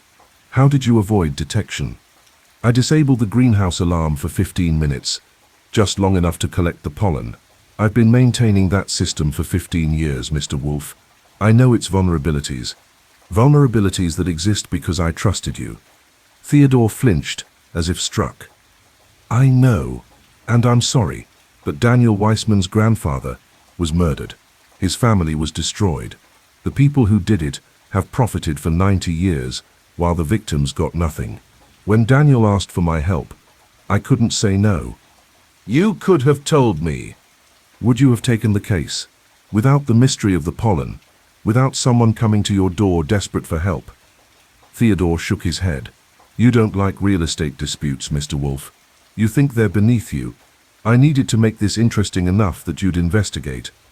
Interesting, Wolfe repeated, his voice flat. Benjamin Kahn is dead. Jasper Whitmore is probably dead. And you thought this was interesting. I didn't know they were going to kill people. Theodore's voice rose. Daniel said he just wanted the truth exposed. He said once you investigated, once you confirmed the fraud, he'd take that information to the authorities. He said no one else would get hurt. Daniel Weissman lied to you. Or someone else is killing people. Someone who doesn't want the truth revealed. Theodore leaned forward. Mr. Wolfe, I swear I didn't know anyone was going to die. If I had, I never would have helped. The office fell silent. Outside, a siren wailed past. Ambulance or police, that eternal Manhattan soundtrack. Inside, 5 Dobermans watched Theodore with the kind of attention that suggested they were waiting for Wolfe's judgment. Where is Daniel Weissman now? Wolfe finally asked. I don't know. He gave me a phone number, but when I called it yesterday after I heard about Benjamin Kahn, it was disconnected. Describe him. Late 30s, maybe 40. Medium height, dark hair, wore expensive suits. He had an accent, slight but noticeable, European maybe. He said his family came to America from Poland in the 20s. Did he ever mention being inside this brownstone? No, never. He specifically told me not to bring him here, said he didn't want to risk you discovering his involvement too early. Yet someone has been watching this brownstone. Someone who followed Garrett Sloan here Monday night. Theodore went pale. I didn't know about that. Didn't you? Wolfe's voice was cold. Theodore, you betrayed my trust. You violated my security. You involved me in a case that has resulted in multiple deaths, and you did it all without my knowledge or consent. Mr. Wolfe, You're fired. The words fell into the room like stones into a well, sudden, final, echoing. Theodore sat frozen, his face grey. Mr. Wolfe, please. The Orchids will be maintained by someone else. Someone who understands that loyalty is not optional. Wolfe's voice was implacable. You will leave this brownstone immediately. You will not return. You will not contact me, Archie, or Fritz. You are dismissed. Theodore stood slowly, like a man waking from a nightmare. He looked around the office, at the orchids in their pots, at the books on the shelves, at the 15 years of his life spent in service to a man who had just expelled him from paradise. I'm sorry, he whispered. So am I. I escorted Theodore to the door. He didn't try to argue or plead, just gathered his coat and left, disappearing into the afternoon, like a ghost fading in sunlight. I watched him go, then returned to the office. Wolfe sat behind his desk, his eyes closed, his face showing more emotion than I'd seen in years. Anger, yes, but also pain. Betrayal hurt, even when it came from good intentions. What now? I asked. Now we find Daniel Weissman, and we discover whether he's our mysterious correspondent, a victim, or something more complicated. Wolfe opened his eyes. Call Saul. Have him research the Weissman family, genealogy, current addresses, employment records. If Daniel Weissman exists, I want to know everything about him. And if he doesn't exist? Then Theodore was deceived by someone using a false identity, which suggests premeditation on a scale that makes this case considerably more dangerous than I initially assessed. I made the call. Saul, professional as always, took down the information and promised results by evening. Then I sat in the red leather chair, still warm from Theodore's occupation, and looked at Wolfe. You were hard on him. I was correct with him. He was trying to help a family get justice. He was manipulated into betraying my trust by someone who knew exactly which buttons to push. Good intentions are not a defense against stupidity. Wolfe picked up his beer, drank, set it down with emphasis. Theodore's orchid expertise is considerable. His judgment, however, is apparently non-existent. Do you really think he was manipulated? Or do you think he knew what he was doing? I think Theodore is fundamentally decent, which made him vulnerable to someone claiming to seek justice. I also think he's intelligent enough to recognize when he was being used, which means he chose to ignore his doubts because he wanted to believe in Daniel Weissman's cause. So now we're looking for someone who may or may not exist, who may or may not be killing people, and who definitely wants you involved in this case. Precisely. It's almost interesting enough to be worthwhile. Almost. If it weren't for the dead bodies, I might even enjoy it. Saul Panzer called back at 7 p.m., just as Fritz was serving dinner. Wolfe had declared the dining room off-limits to business discussions, but the telephone in the office had no such restrictions. I answered on the second ring. Archie, I've got something. And it's weird. Weird how? Weird as in Daniel Weissman doesn't exist. I found 3 Daniel Weissmans in the greater New York area. One's 78, and in a nursing home, one's 22, and in college, and one's a dentist in Staten Island, who doesn't match Theodore's description. None of them have any connection to the 44th Street properties. So Theodore was conned. Gets weirder. I did find a Samuel Weissman, who was part of the original 5 Families Consortium. He died in 1932, officially a heart attack. He had 2 children, a son who died in World War II, and a daughter who moved to California in 1950 and died in 1998. The daughter had 3 children, all daughters, all of whom are alive and accounted for. Let me guess, none of them are in New York, and none of them have sons named Daniel. Exactly. Which means whoever approached Theodore was using a false identity and a false story. The question is, why? To get Theodore to plant that pollen, to manipulate Sloan into hiring Wolfe, to orchestrate this entire investigation. But to what end?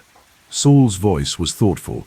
If this Daniel Weissman doesn't exist, then who benefits from exposing the fraudulent deeds? That was the question, wasn't it? I thanked Saul and took the information back to the dining room, where Wolfe was halfway through Fritz's excellent duck confit. I gave him the condensed version while he ate, watching his expression shift from thoughtful to grimly satisfied. So, he said when I finished, Theodore was deceived by a fabrication, a carefully constructed persona designed specifically to exploit his sympathies and his access to my greenhouse. Which brings us back to the original question, who has that kind of information about Theodore, about you, about this case? Someone who has studied us carefully, someone with resources, someone with patience. Wolfe set down his fork, and someone who knows that I will not rest until I've identified them and understood their motives. So we're playing their game exactly as they intended. Yes and no. They wanted me investigating the fraudulent deeds. They wanted me uncovering the 1932 murders. They wanted me discovering the truth about the 44th Street properties. Wolfe's eyes gleamed. What they perhaps didn't anticipate is that I would also investigate them, that I would recognize the manipulation and trace it back to its source. Unless they did anticipate that, then this becomes even more interesting. We finished dinner in contemplative silence. Afterward, in the office, Wolfe settled into his chair, while the Dobermans took their evening positions. Caesar and Mars flanked the desk. Apollo took the window. Minerva and Diana covered the doors. It was like living in a fortress, which was precisely Wolfe's intention. Archie, we must consider the possibility that our mysterious correspondent is not trying to hurt us, but to use us. Use us how? To expose a truth, they cannot expose themselves. To achieve justice, they cannot achieve alone. To solve a problem, they lack the means or legitimacy to solve. Wolfe steepled his fingers. Consider if you were a descendant of one of those murdered families and you discovered the fraud, what would you do? Go to the police. With 90-year-old evidence, circumstantial documentation, accusations against a wealthy family with expensive lawyers, you would be dismissed as a crank or a gold digger. So you'd need someone with credibility to expose it. Precisely, you'd need someone the police trust, someone with a reputation for solving impossible cases, someone who cannot be bought or intimidated. You'd need, in short, someone like me. But why all the theater? Why not just come to you honestly with the evidence? Because honest approaches can be rejected, but a mystery involving my greenhouse, a desperate client, and anonymous letters that I cannot ignore. Our correspondent understood my psychology well enough to guarantee my involvement. So, we're puppets. We're tools. The distinction is significant. Wolfe reached for a beer. The question remains, whose tool are we? And what exactly are we being used to accomplish? The phone rang. I answered. Archie Goodwin. Mr. Goodwin. This is Lenor Hartwell. We met at the Edison. I remember. Everything all right? Actually, no. Someone's been following me since this afternoon. A man in a dark coat. He's been outside my apartment for the last 2 hours. Have you called the police? Inspector Kramer has someone watching my building, but they haven't seen anyone suspicious. But I know someone's there, Mr. Goodwin. I can feel them watching. Stay inside. Lock your doors. I'll have someone check it out. I hung up and reported to Wolfe. He nodded slowly. Call Saul. Have him go to Miss Hartwell's apartment and investigate. If there's a watcher, I want to know who they are and who they're working for. I made the call. Saul agreed to check it out immediately. Then I sat down to wait, which is one of the hardest parts of detective work. The part where you've done everything you can, and all that's left is watching events unfold. At 9:47 p.m., the doorbell rang. All 5 Dobermans stood up simultaneously, their attention focused on the front door with laser intensity. I went to check the one-way glass panel. Standing on our doorstep, illuminated by the entrance light, was Garrett Sloan. He was soaking wet, despite the clear evening, his expensive suit wrinkled and stained, his face pale and terrified, and in his shaking hand, he held an envelope. Cream-colored, expensive. I opened the door. Mr. Sloan, you look terrible. They killed Lenor.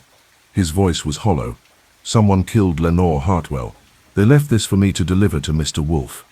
He thrust the envelope at me and collapsed. We got Sloan into the front room, where he sat shaking and white-faced, while Fritz brought brandy and I called for an ambulance. Shock, the doctor would later say. Psychological trauma, exposure to violence. All the clinical terms that meant a man had seen something horrible, and his mind was trying to protect him by shutting down. But first, before the ambulance arrived, I got the story out of him in fragmented bursts. He'd been in his apartment with Saul Panzer, windows locked, doors bolted. Around 9 p.m., Saul had gotten a call about checking on Lenor Hartwell. He'd left, telling Sloan to stay put and not answer the door for anyone. 15 minutes later, Sloan's phone rang. A voice distorted, mechanical, told him that Lenor Hartwell was dead, that if he wanted to see her killer brought to justice, he should go to her apartment immediately, that there was something there he needed to deliver to Nero Wolfe. Against every instruction, against all common sense, Sloan had gone. He'd found Lenora's apartment door unlocked. Inside, the living room looked normal, but in the bedroom, he'd found her body. She'd been shot once, cleanly, professionally, and on her desk, weighted down with a book, was the envelope. I shouldn't have touched it, Sloan said, his voice mechanical. I know I shouldn't have, but the note said to bring it to Mr. Wolfe. So I did. I did what they told me. The ambulance arrived. They took Sloan away, still shaking, still white-faced. Saul called shortly after. He'd found Lenor Hartwell's body and had already called Kramer. The inspector was on his way, and he was, according to Saul, extremely unhappy. I looked at the envelope in my hand. Then I took it to the office, where Wolfe sat behind his desk, surrounded by his Doberman guard, waiting. Miss Hartwell is dead, I reported. Shot. Sloan found her body, and this envelope. Open it. I did. Inside was a single sheet, more text in that elegant, maddening script. Dear Mr. Wolfe, you have done well. You've discovered the fraudulent deeds, uncovered the 1932 murders, identified the players. You've traced the conspiracy back 90 years and forward to the present day. You've even discovered that Daniel Weissman was a fiction, a tool to guarantee your involvement. But you haven't yet identified me? And that, I'm afraid, is the final test. I am not a descendant of the murdered families, though I've claimed to be. I am not seeking justice, though that has been my stated goal. I am not even particularly interested in the 44th Street properties, though they've served their purpose admirably. What I am is someone who studied under you, Mr. Wolfe, someone who watched your methods, learned your techniques, absorbed your psychology, someone who was there, in your house for years.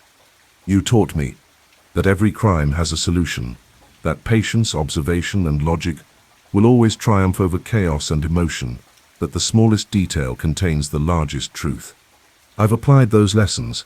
I've been patient. I've observed. I've used logic to orchestrate events that guaranteed your involvement, and the smallest detail, the orchid pollen, led you exactly where I wanted you to go. But here's what you haven't yet understood. This was never about the properties. This was about proving that I learned your lessons better than anyone, that I could manipulate even the great Nero Wolfe into dancing to my tune. 3 people are dead now. Benjamin Kahn, who actually did discover the fraud and threatened to expose it. Jasper Whitmore, who tried to help him, and Lenor Hartwell, who knew too much and wouldn't stop investigating. I killed them all. Cleanly, professionally, using methods you yourself taught me to recognize and defeat. And now comes the final move. Can you identify me before I disappear forever? Can you prove what I've done? Can you prevent me from walking away from this game unscathed? You have 24 hours. After that I vanish, and you spend the rest of your life knowing that someone beat you at your own game. The clock is ticking, Mr. Wolfe. Your most attentive student. I set the letter down. Outside I heard sirens approaching.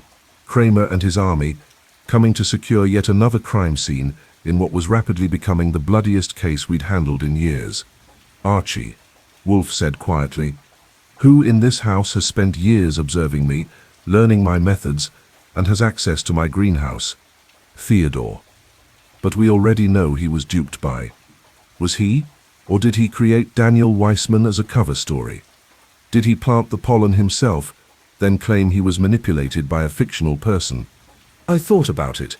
Theodore's confession, his pain, his obvious remorse. He seemed genuinely sorry. Seeming and being are different things. Wolfe picked up the letter, studied it. But I don't think it was Theodore. His personality is wrong. This letter drips with arrogance and pride. Theodore is many things, but arrogant isn't one of them. Then who? Wolfe was quiet for a long moment.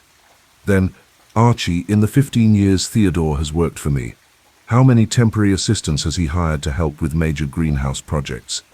Maybe a dozen. Most only stayed a few months. Do you remember their names? Some of them.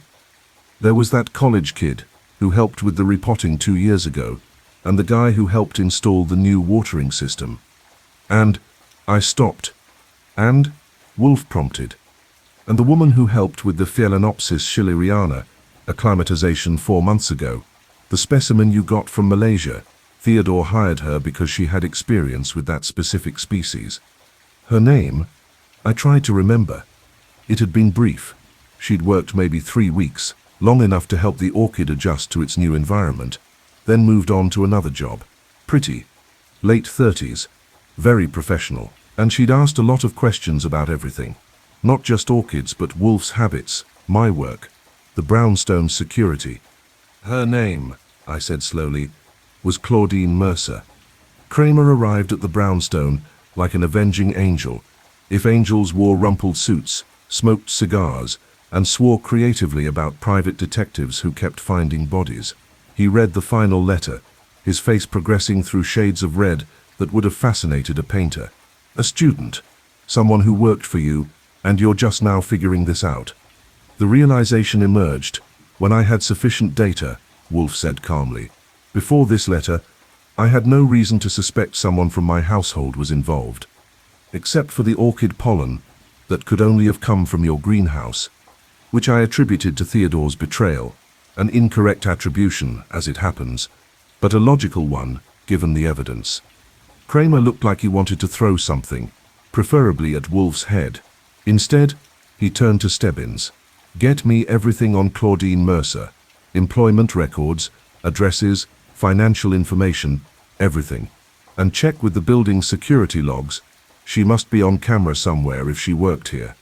I escorted Kramer and Stebbins to the plant rooms, where Theodore's meticulous records included a file on every temporary worker he'd ever hired.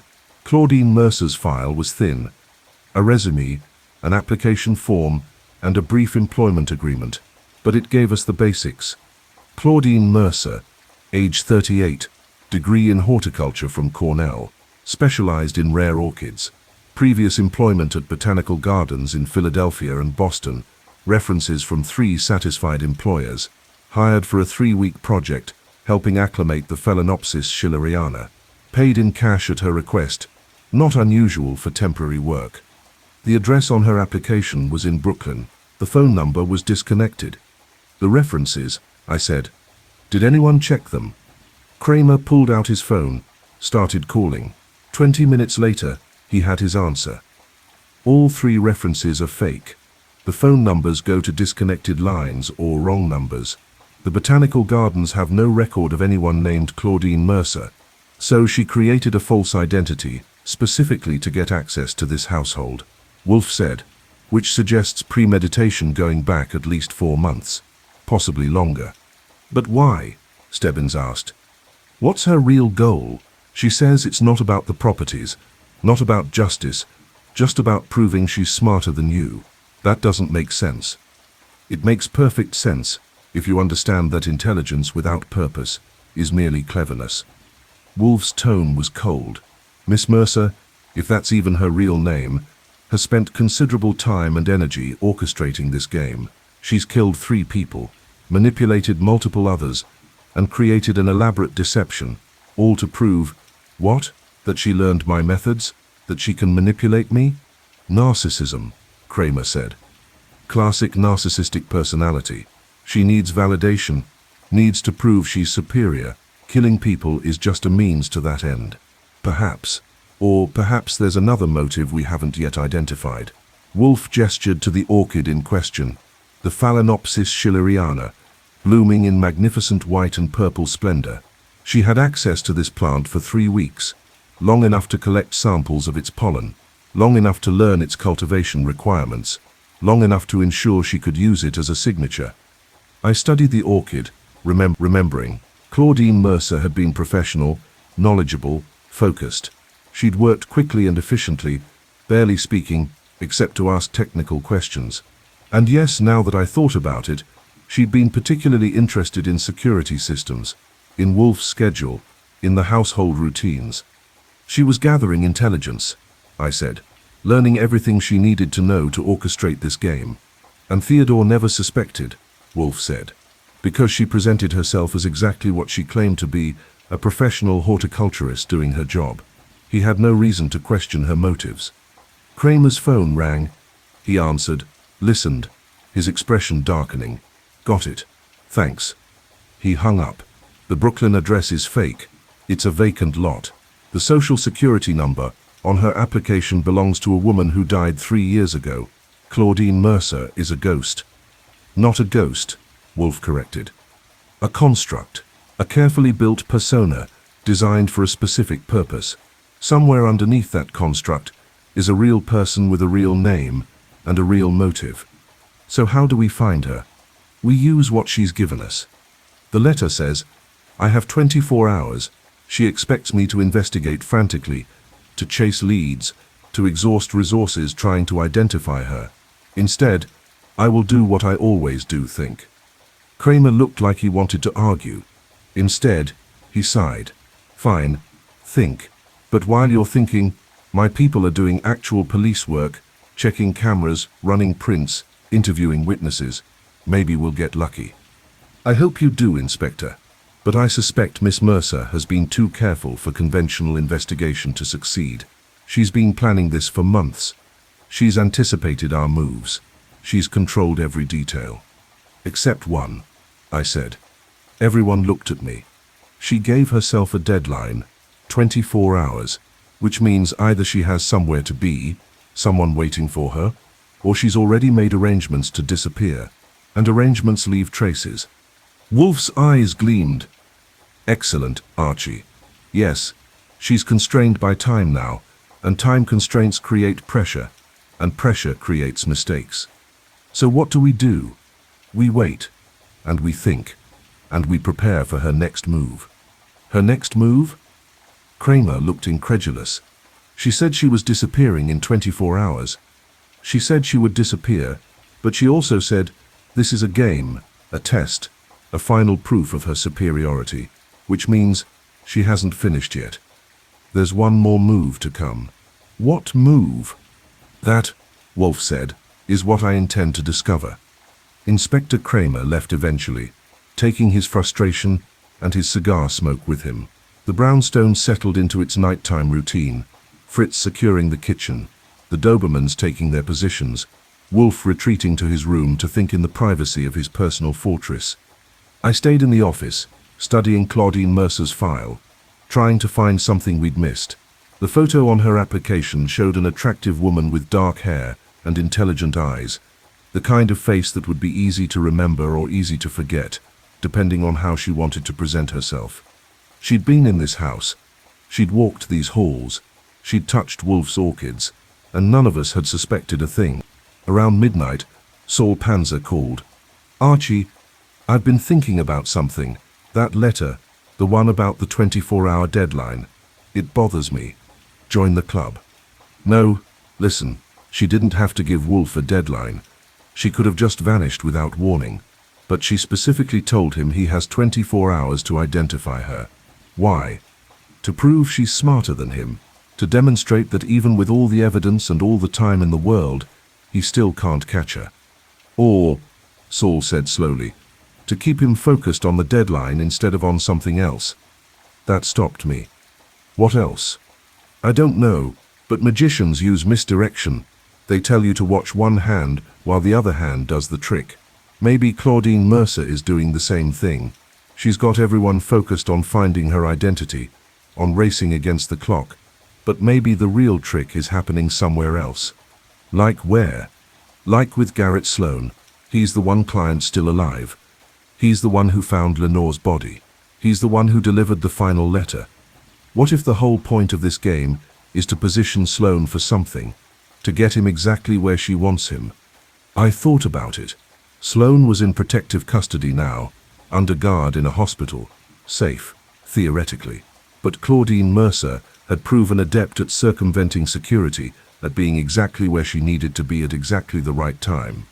I'll call Kramer, I said. Have him double the guard on Sloan. And Archie, check the 44th Street properties.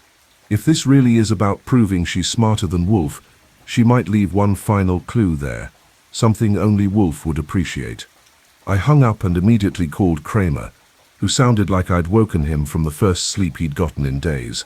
But he listened, agreed to increase security on Sloan, and promised to have officers check the 44th Street properties.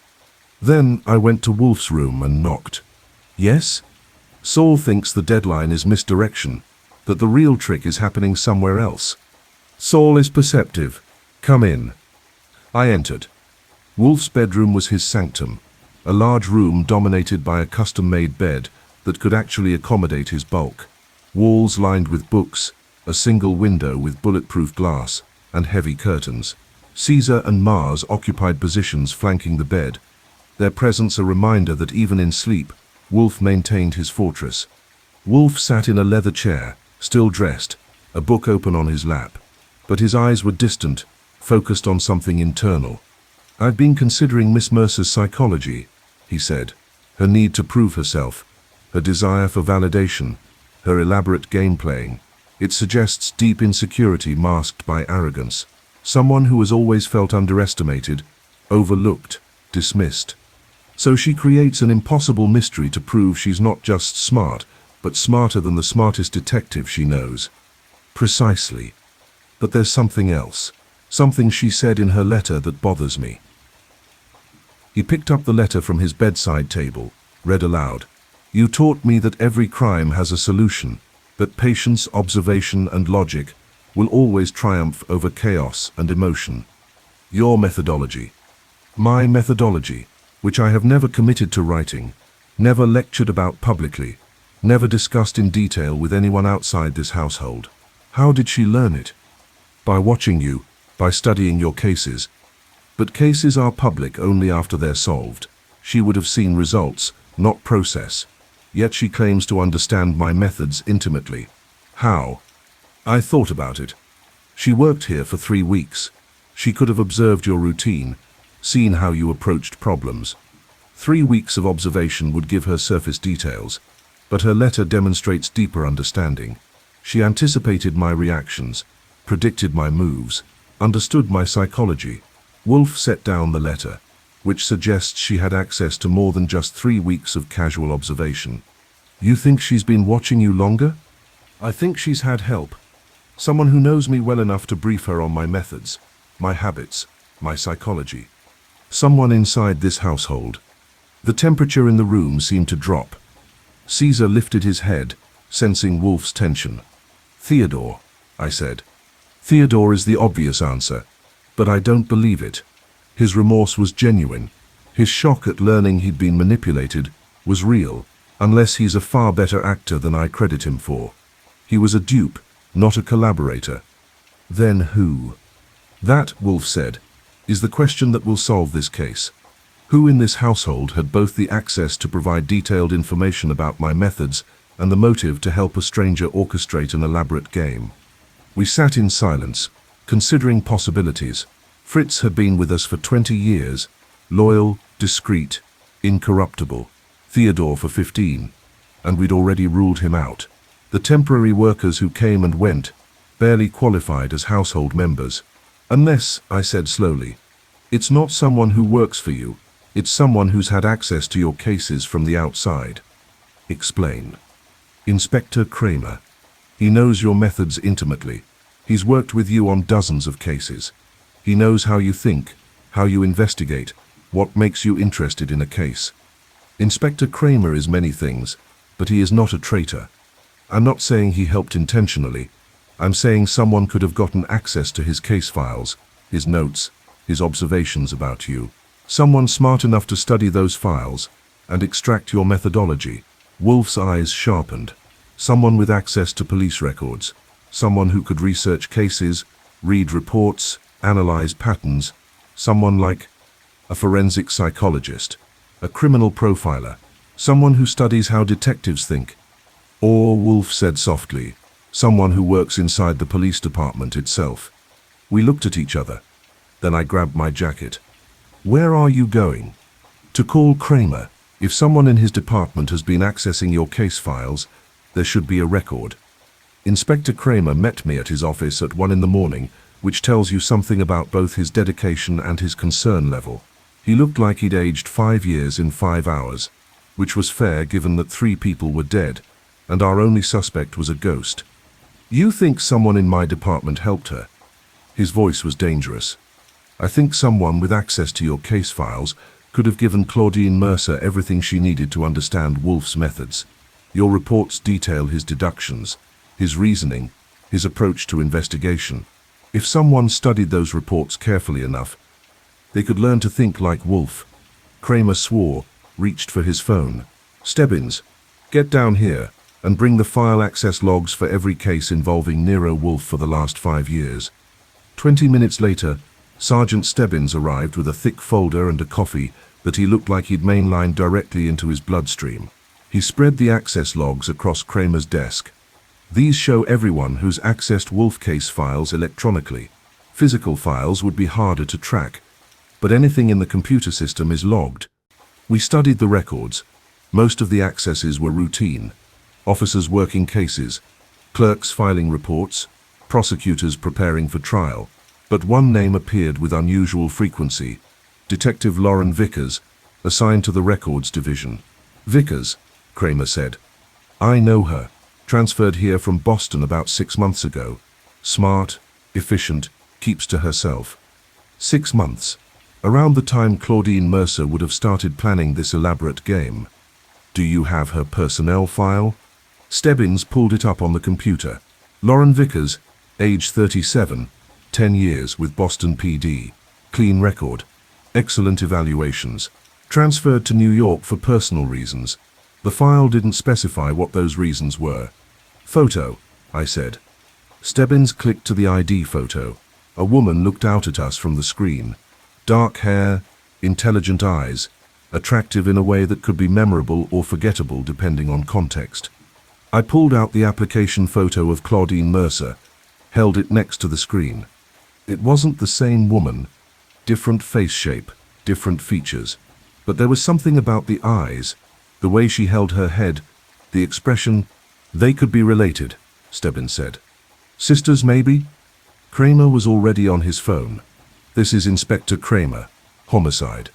I need Detective Lauren Vickers picked up immediately for questioning. Yes, now.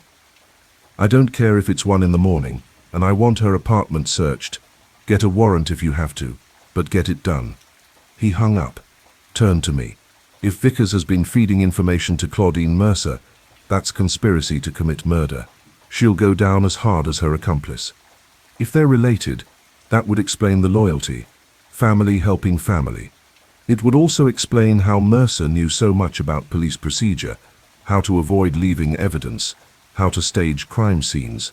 Kramer's jaw was tight. One of my own people, helping a murderer. The call came 30 minutes later. Detective Lauren Vickers wasn't at her apartment. Her neighbors said she'd left around 10 p.m. with a suitcase, told them she was going out of town for a family emergency. Her car was gone. Her phone was turned off. She's running, Stebbins said. Or joining her sister for the final act, I suggested. The deadline is tonight. Whatever Claudine Mercer has planned, it's happening soon. And now she has a police detective helping her. Kramer's face was grim. Get back to Wolfe. Tell him we're looking for both women now. And tell him to be careful. If Vickers is dirty, she knows everything about his security, his habits, his household. She's read every case file, every report, every analysis. I headed back to the brownstone through empty Manhattan streets, Mars riding beside me in the taxi. The city at night always felt different, quieter, darker, full of possibility and menace in equal measure.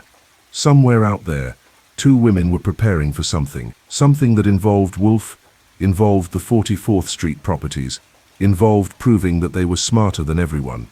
The question was, what? Back at the brownstone, I found Wolfe still in his bedroom, still thinking. I gave him the news about Lauren Vickers, watched his expression shift from thoughtful to coldly furious. A police detective, someone with access not only to my case files, but to ongoing investigations, evidence, witness statements. Someone who could monitor our progress, anticipate our moves, stay 1 step ahead. He stood up, a process that involved considerable effort at 2 in the morning. Archie, call Saul. I want him at Garrett Sloan's hospital room, not as backup for the police guards, but as independent verification that Sloan is actually there and actually alive. You think they'll try for him? I think the deadline expires in 22 hours. I think 3 people are already dead, and I think sisters who kill together have a plan that isn't finished yet. I made the call. Saul, professional as always, promised to be at the hospital within 30 minutes. Then I looked at Wolfe. What are you thinking? I'm thinking about the properties on 44th Street. About fraudulent deeds and $100 million real estate and families destroyed 90 years ago. About Benjamin Kahn and Jasper Whitmore and Lenor Hartwell, all killed to keep secrets buried. But Claudine Mercer said it wasn't about the properties. She said she wasn't interested in the properties. That doesn't mean they're not important. It means her interest lies elsewhere. Wolfe moved to the window, pulled back the curtain slightly, looked out at the dark street. Consider the Vickers sisters, if that's indeed who they are, have gone to elaborate lengths to ensure I investigate this case. They've killed 3 people. They've created false identities. They've infiltrated both my household and the police department. Why? To prove they're smarter than you. Yes, but to what end? Pride alone doesn't require this level of effort. There must be a practical goal underneath the psychological game. I thought about it. The properties. If the fraudulent deeds are exposed, the current Whitmore estate loses everything. The descendants of the original families could claim ownership. That's $100 million changing hands. Precisely. And who would benefit most from that change? The descendants. But we already checked. Most of them want nothing to do with it. Most, not all. Wolfe turned from the window. Archie, research Lauren Vickers' family background. See if there's any connection to the original 5 families consortium. I used Wolfe's computer, accessing databases that were either public record or close enough that I didn't ask questions. It took 40 minutes, but I finally found it. Lauren Vickers, born Lauren Kahn, daughter of Robert Kahn, son of Benjamin Kahn, grandson of Isaac Kahn, the man who died in a tragic accident in 1932. She's Benjamin's granddaughter, I said. Benjamin Kahn wasn't just researching the fraud, he was training his granddaughter to finish what he started. And Claudine Mercer? More searching. It took longer, but the pieces fell together. Claudine Mercer was born Claudine Kahn, sisters, both descendants of Isaac Kahn, both raised on stories of how their family had been destroyed, both determined to reclaim what was stolen. They killed their own grandfather, I said slowly. Benjamin Kahn was their grandfather, and they killed him. Not out of hatred, Wolfe said. Out of strategy. Benjamin's death created urgency, generated police interest, and provided them with martyrdom to fuel their cause. They needed a victim to make this real. Their grandfather, elderly and already dying, the file mentioned he had terminal cancer, was the logical choice. That's cold. That's calculated. These are women who've been planning revenge for years, who infiltrated a police department and my household, who killed 3 people without hesitation. Emotion is not their primary driver. Justice is, or what they perceive as justice. So, what's the end game? They've exposed the fraud. They've proven the Whitmore family stole those properties. What now? Now, Wolfe said, they ensure the properties transfer to the rightful heirs, namely, themselves and any surviving descendants of the original families. But the legal process could take years, proving 90-year-old fraud, establishing current ownership claims, unless, Wolfe interrupted, they eliminate the current claimants. The Whitmore estate is held in trust, managed by a board of directors. If something were to happen to them, we looked at each other. Garrett Sloan, I said. He's on that board. He's a trustee of the Whitmore properties. As was Jasper Whitmore. As was, Wolfe pulled out the property documents we'd received from Benjamin Kahn's safety deposit box, scanned them, as are 3 other individuals, all listed as trustees with authority to make decisions about the properties. If they're all dead, who makes the decisions? The court would appoint new trustees, and who would have the strongest claim? The descendants of the original owners, armed with evidence of fraud and supported by the testimony of Nero Wolfe himself. You're the legitimacy they need. That's why they involved you, not just to prove they're smart, but because when you testify that the deeds are fraudulent, the court will believe you. You're their weapon against the legal system. Precisely. And they've been very careful to ensure I have every piece of evidence I need to testify credibly. Wolfe's expression was cold. They've used me, Archie. They've manipulated me into building their case for them. And they've killed 3 people to do it. 4 if we count Benjamin Kahn. 5 if they succeed in killing the remaining trustees. I grabbed the phone. I'll call Kramer. Have him put protection on all the trustees. Do so. But also prepare yourself. For what? For the probability that Claudine and Lauren anticipated that move. They've anticipated everything else. They know we'll protect the trustees, which means they have a plan to circumvent that protection. What kind of plan? That, Wolfe said grimly, is what we're going to find out. At 3 in the morning, my phone rang. It was Saul Panzer, calling from the hospital. Archie, Sloan's gone. I was instantly awake. Gone how? The guards are fine, still at their posts. No one got past them, but when I checked Sloan's room, it's empty. The window's open. There's a rope made of bed sheets tied to the radiator. He escaped? Or someone helped him escape? Either way, he's in the wind. I reported to Wolfe, who had also stayed awake, thinking in his chair, while Caesar and Mars maintained their vigil. His expression when I delivered the news was unsurprised, which meant he'd been expecting something like this. They have him, Wolfe said. either through coercion or cooperation. The question is, why? To kill him, he's one of the trustees. To use him, Mr. Sloan has something they need: access to the properties, knowledge of the trust's operations, or simply his presence to complete whatever they have planned. So where would they take him? To the properties themselves, to 44th Street. That's where this began, and that's where it will end. Wolfe stood up. Archie, call Kramer. Tell him to meet us at the Meridian Tower, and call Fred Durkin and Ori Cather. I want them there as well. Yos, you're going to Midtown? I am going to end this, tonight, before anyone else dies. He moved toward the door, the Dobermans rising to follow him. And Archie, bring your gun. Which is how, at 4 in the morning on a Wednesday in October, Nero Wolfe left his brownstone for only the 3rd time that year. He wore his enormous dark overcoat, his Homburg hat, and an expression that could have frozen the East River. The 5 Dobermans flanked him, Caesar and Mars in front, Apollo and Diana at his sides, Minerva bringing up the rear. We must have looked like something out of a Gothic nightmare as we climbed into the specially reinforced sedan that could actually support Wolfe's weight. The drive to Midtown was surreal. Manhattan at 4 a.m. is a different city, emptier, darker, more honest. The buildings loomed like tombstones, and the few people we passed looked like ghosts. Fritz drove, his weathered hands steady on the wheel, his expression suggesting he'd seen this before and didn't like it any better the second time. We reached 44th Street, just as Inspector Kramer arrived with 4 patrol cars and enough manpower to invade a small country. Fred Durkin and Ori Cather were already there, having driven from their respective apartments at what must have been terrifying speeds. Kramer took one look at Wolfe and his Doberman escort and shook his head. This is insane. This is necessary, Wolfe corrected.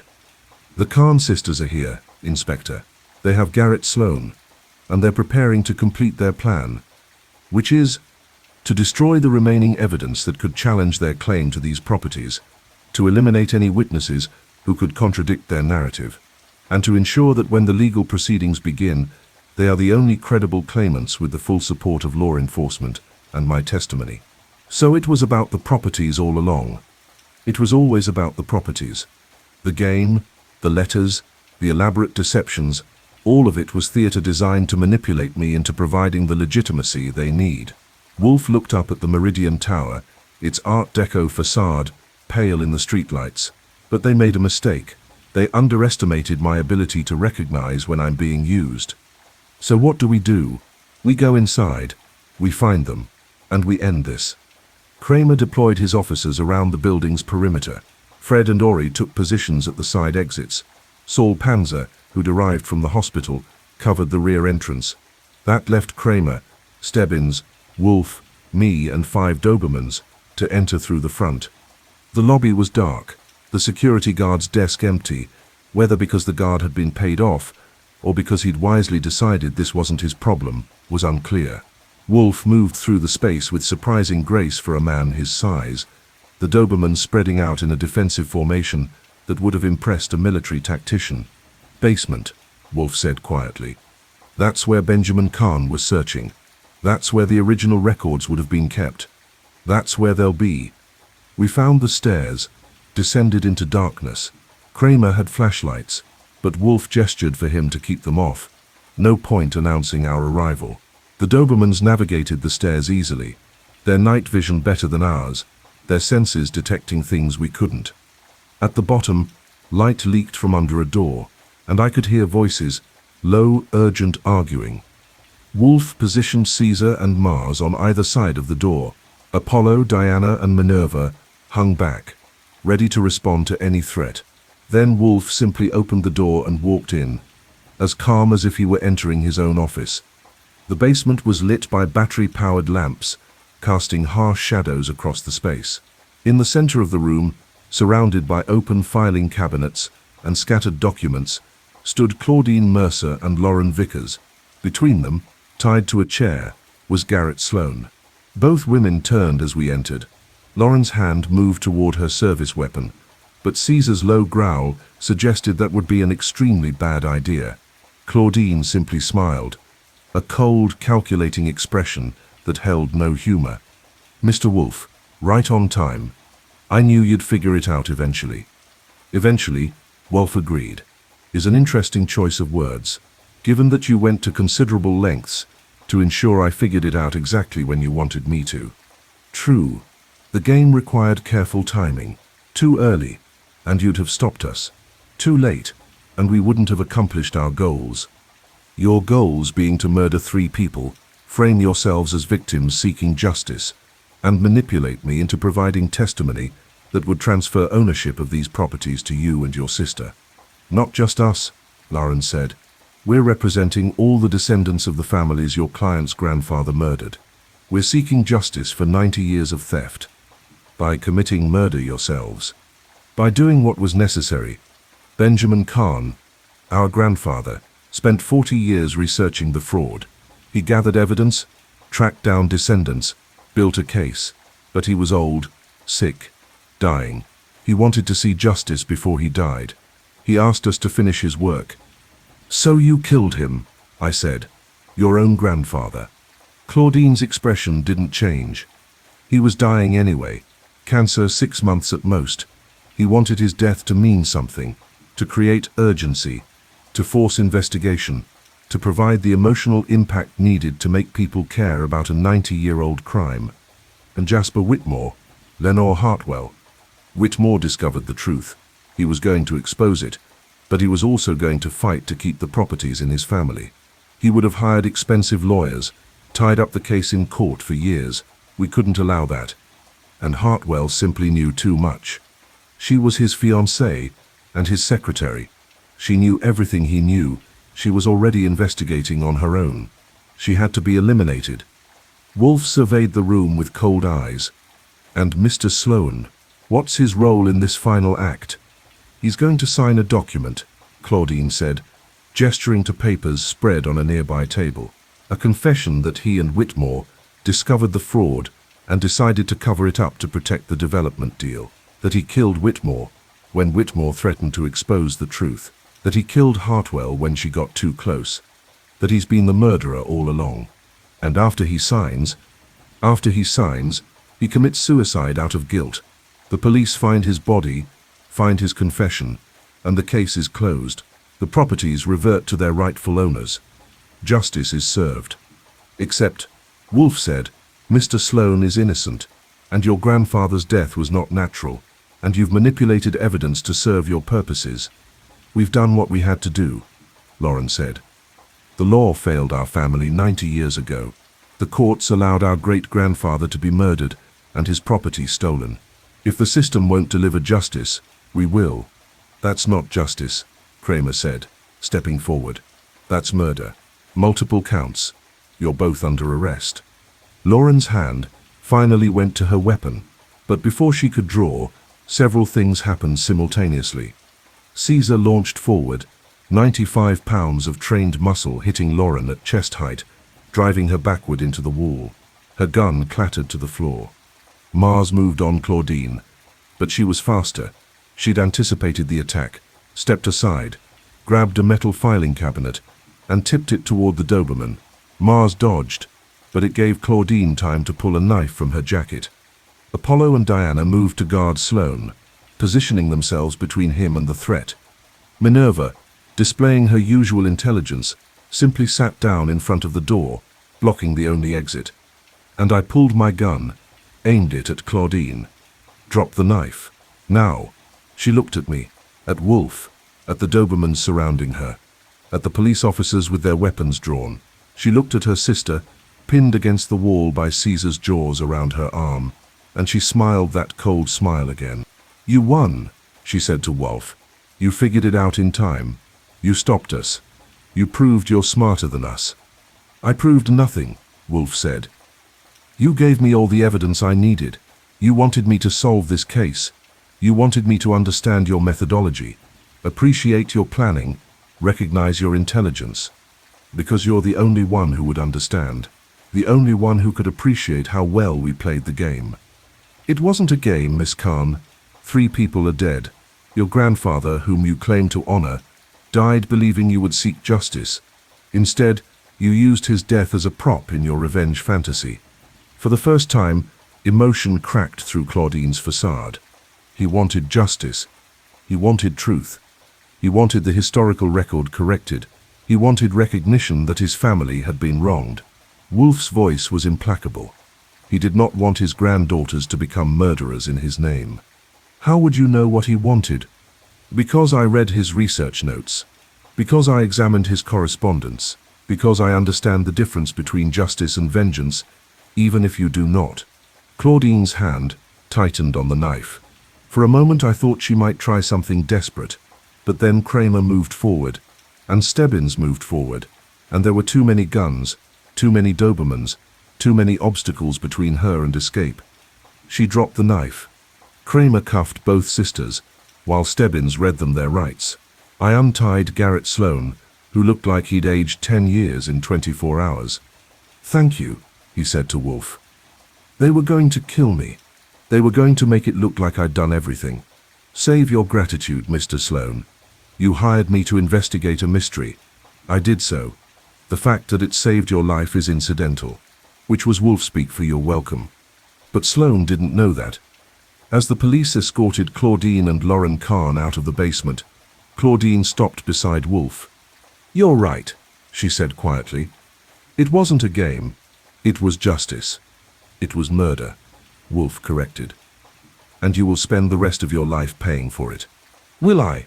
Or will the jury hear about 90 years of theft, about murdered families, about systematic fraud? Will they convict us for trying to right a historic wrong?"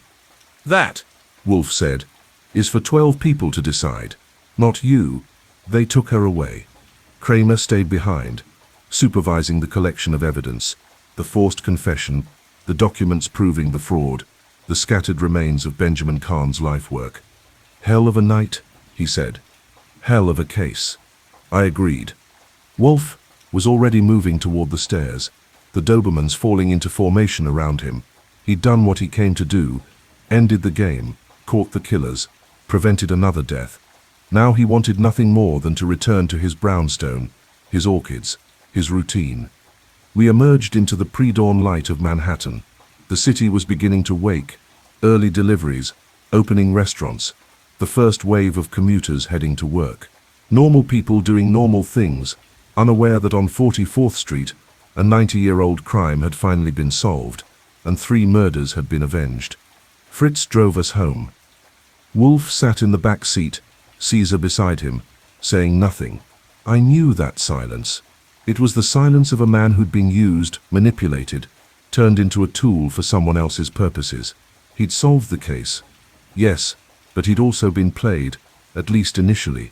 And Nero Wolfe did not enjoy being played. The brownstone welcomed us back like a fortress, welcoming its garrison. Fritz prepared breakfast, eggs, bacon, toast, and enough coffee to wake the dead.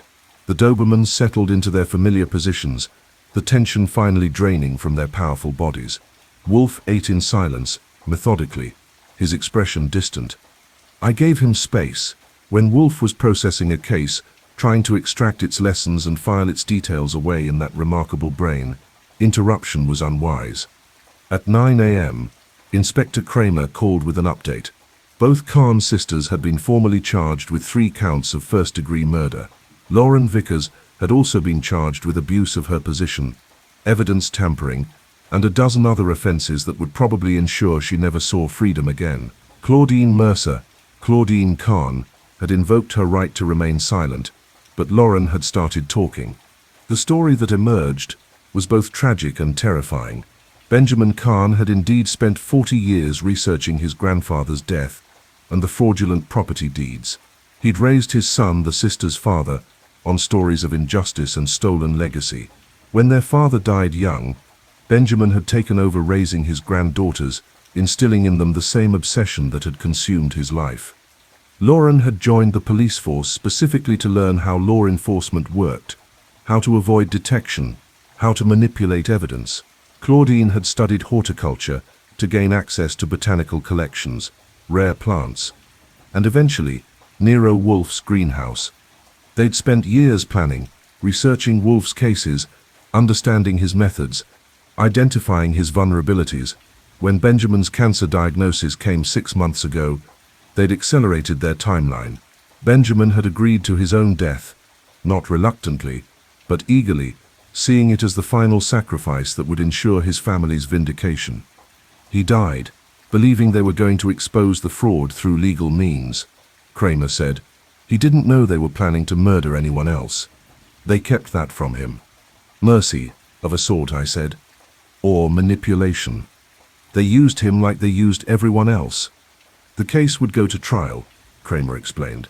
But with Wolfe's testimony about the fraudulent deeds, combined with the evidence of the murders, the outcome wasn't in doubt. The Kahn sisters would be convicted. The properties on 44th Street would likely revert to the original family's descendants, but not to the sisters themselves, as they'd be in prison. So they accomplished their goal, I said. Just not in the way they intended. Justice, Kramer said, has a funny way of working itself out. They wanted to expose the fraud. It's exposed. They wanted the properties returned. They'll be returned. They just won't benefit from it personally. Because they committed murder. Because they thought they were above the law. That's always where these people go wrong. They think being smart means they're entitled to play by different rules. After Kramer hung up, I reported the conversation to Wolfe. He'd finished breakfast and retreated to his office, surrounded by his orchids and his Dobermans. He listened without comment, his eyes half closed. When I finished, he was quiet for a long moment. Then, they were right about the fraud, Archie. Cornelius Whitmore did steal those properties. He did murder 3 men and destroy 5 families. That injustice has stood for 90 years. But that doesn't justify what they did. No, it doesn't. Justice obtained through murder isn't justice. It's revenge wearing justice's clothes. He opened his eyes fully. The Kahn sisters believed they were righting a historic wrong. Instead, they became worse than the original criminals. They killed their own grandfather. They murdered 2 innocent people. They attempted to frame a 3rd, all in service of what they called justice. What would you have done if you'd been in their position? I would have done what Benjamin Kahn did: research, document, expose. The truth has power, Archie.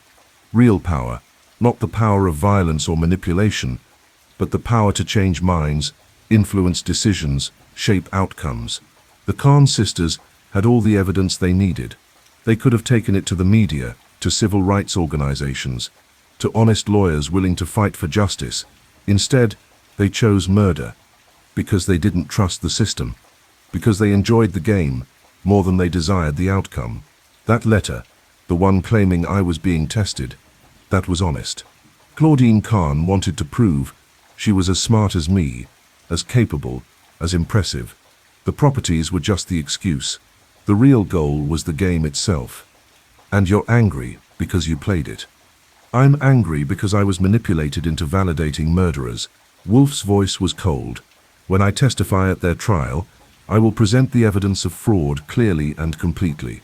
The original family's descendants deserve to know the truth. But I will also present the evidence of the Kahn sisters' guilt, just as clearly. They used me. They violated my home. They betrayed my trust, and they will pay for all of it. The doorbell rang. Fritz answered it, returning with a FedEx envelope. Inside was a check from Garrett Sloan for the agreed-upon fee, plus a note. Mr. Wolfe, thank you for saving my life and solving the mystery. I understand now that I was a pawn in someone else's game, just as you were. I've decided to sell my interest in the Whitmore properties to whatever trust is established for the original family's descendants. Blood money has never interested me. With gratitude. Wolfe read the note, filed it away, and deposited the check in his drawer. Then he stood, preparing to head to his plant rooms for his morning session with his orchids. Archie, arrange for Theodore to return tomorrow. He was deceived, not corrupt, and I need someone to maintain my orchids who understands that trust is not optional. You're rehiring him. I'm giving him another chance. Everyone deserves one of those, even if they don't deserve 2. He headed for the plant rooms, the Dobermans trailing behind him. I watched them go. 1/7 of a ton of genius, 95 pounds of alpha Doberman, and the various other dogs who'd helped solve a case that involved orchids, real estate fraud, and 90 years of injustice. I sat in the red leather chair and looked around the office. The bulletproof windows filtered autumn sunlight into golden bars across the carpet. Outside, Manhattan continued its eternal rhythm, oblivious to the small drama that had played out in Wolfe's brownstone. 3 people were dead. 2 women would spend their lives in prison. A 90-year-old fraud had been exposed, and Nero Wolfe had been used as a weapon in someone else's war for justice. But he'd also prevented more deaths, exposed the truth, demonstrated that being smart wasn't the same as being right, and that games played with human lives weren't games at all. I picked up the phone and called Theodore Horseman. He answered on the second ring, his voice wary. "Theodore, it's Archie Goodwin. Mr. Wolfe would like you to return to work tomorrow. Your usual hours, your usual responsibilities. He says everyone deserves one chance, even if they don't deserve 2. There was a long pause. "Then tell Mr. Wolfe thank you, and tell him I'll never betray his trust again." "I'll tell him. See you tomorrow, Theodore." I hung up and sat back, thinking about trust and betrayal, about justice and vengeance, about gains and consequences. Outside, a taxi honked. A siren wailed in the distance. Someone shouted something indistinct. The city continued, indifferent to our small victories and losses. Upstairs, in his plant rooms, Nero Wolfe was probably examining his Phalaenopsis schilleriana, the orchid that had started everything. The orchid whose pollen had been used as bait in a trap designed to catch the world's greatest detective. The orchid that was now just an orchid again, beautiful and innocent, having played its unwitting role in a drama of murder and manipulation. I thought about writing up the case for our records, about how to describe the Kahn sisters, tragic villains, brilliant criminals, misguided avengers, about how to explain that sometimes justice and vengeance looked so similar that you couldn't tell them apart until blood had been spilled. But that could wait. For now, I was content to sit in the office, surrounded by bulletproof glass and Doberman-guarded security, knowing that Nero Wolfe had once again solved the impossible, prevented the preventable, and survived another attempt to manipulate him into dancing to someone else's tune. The man from Midtown had come looking for help. He'd gotten more than he bargained for.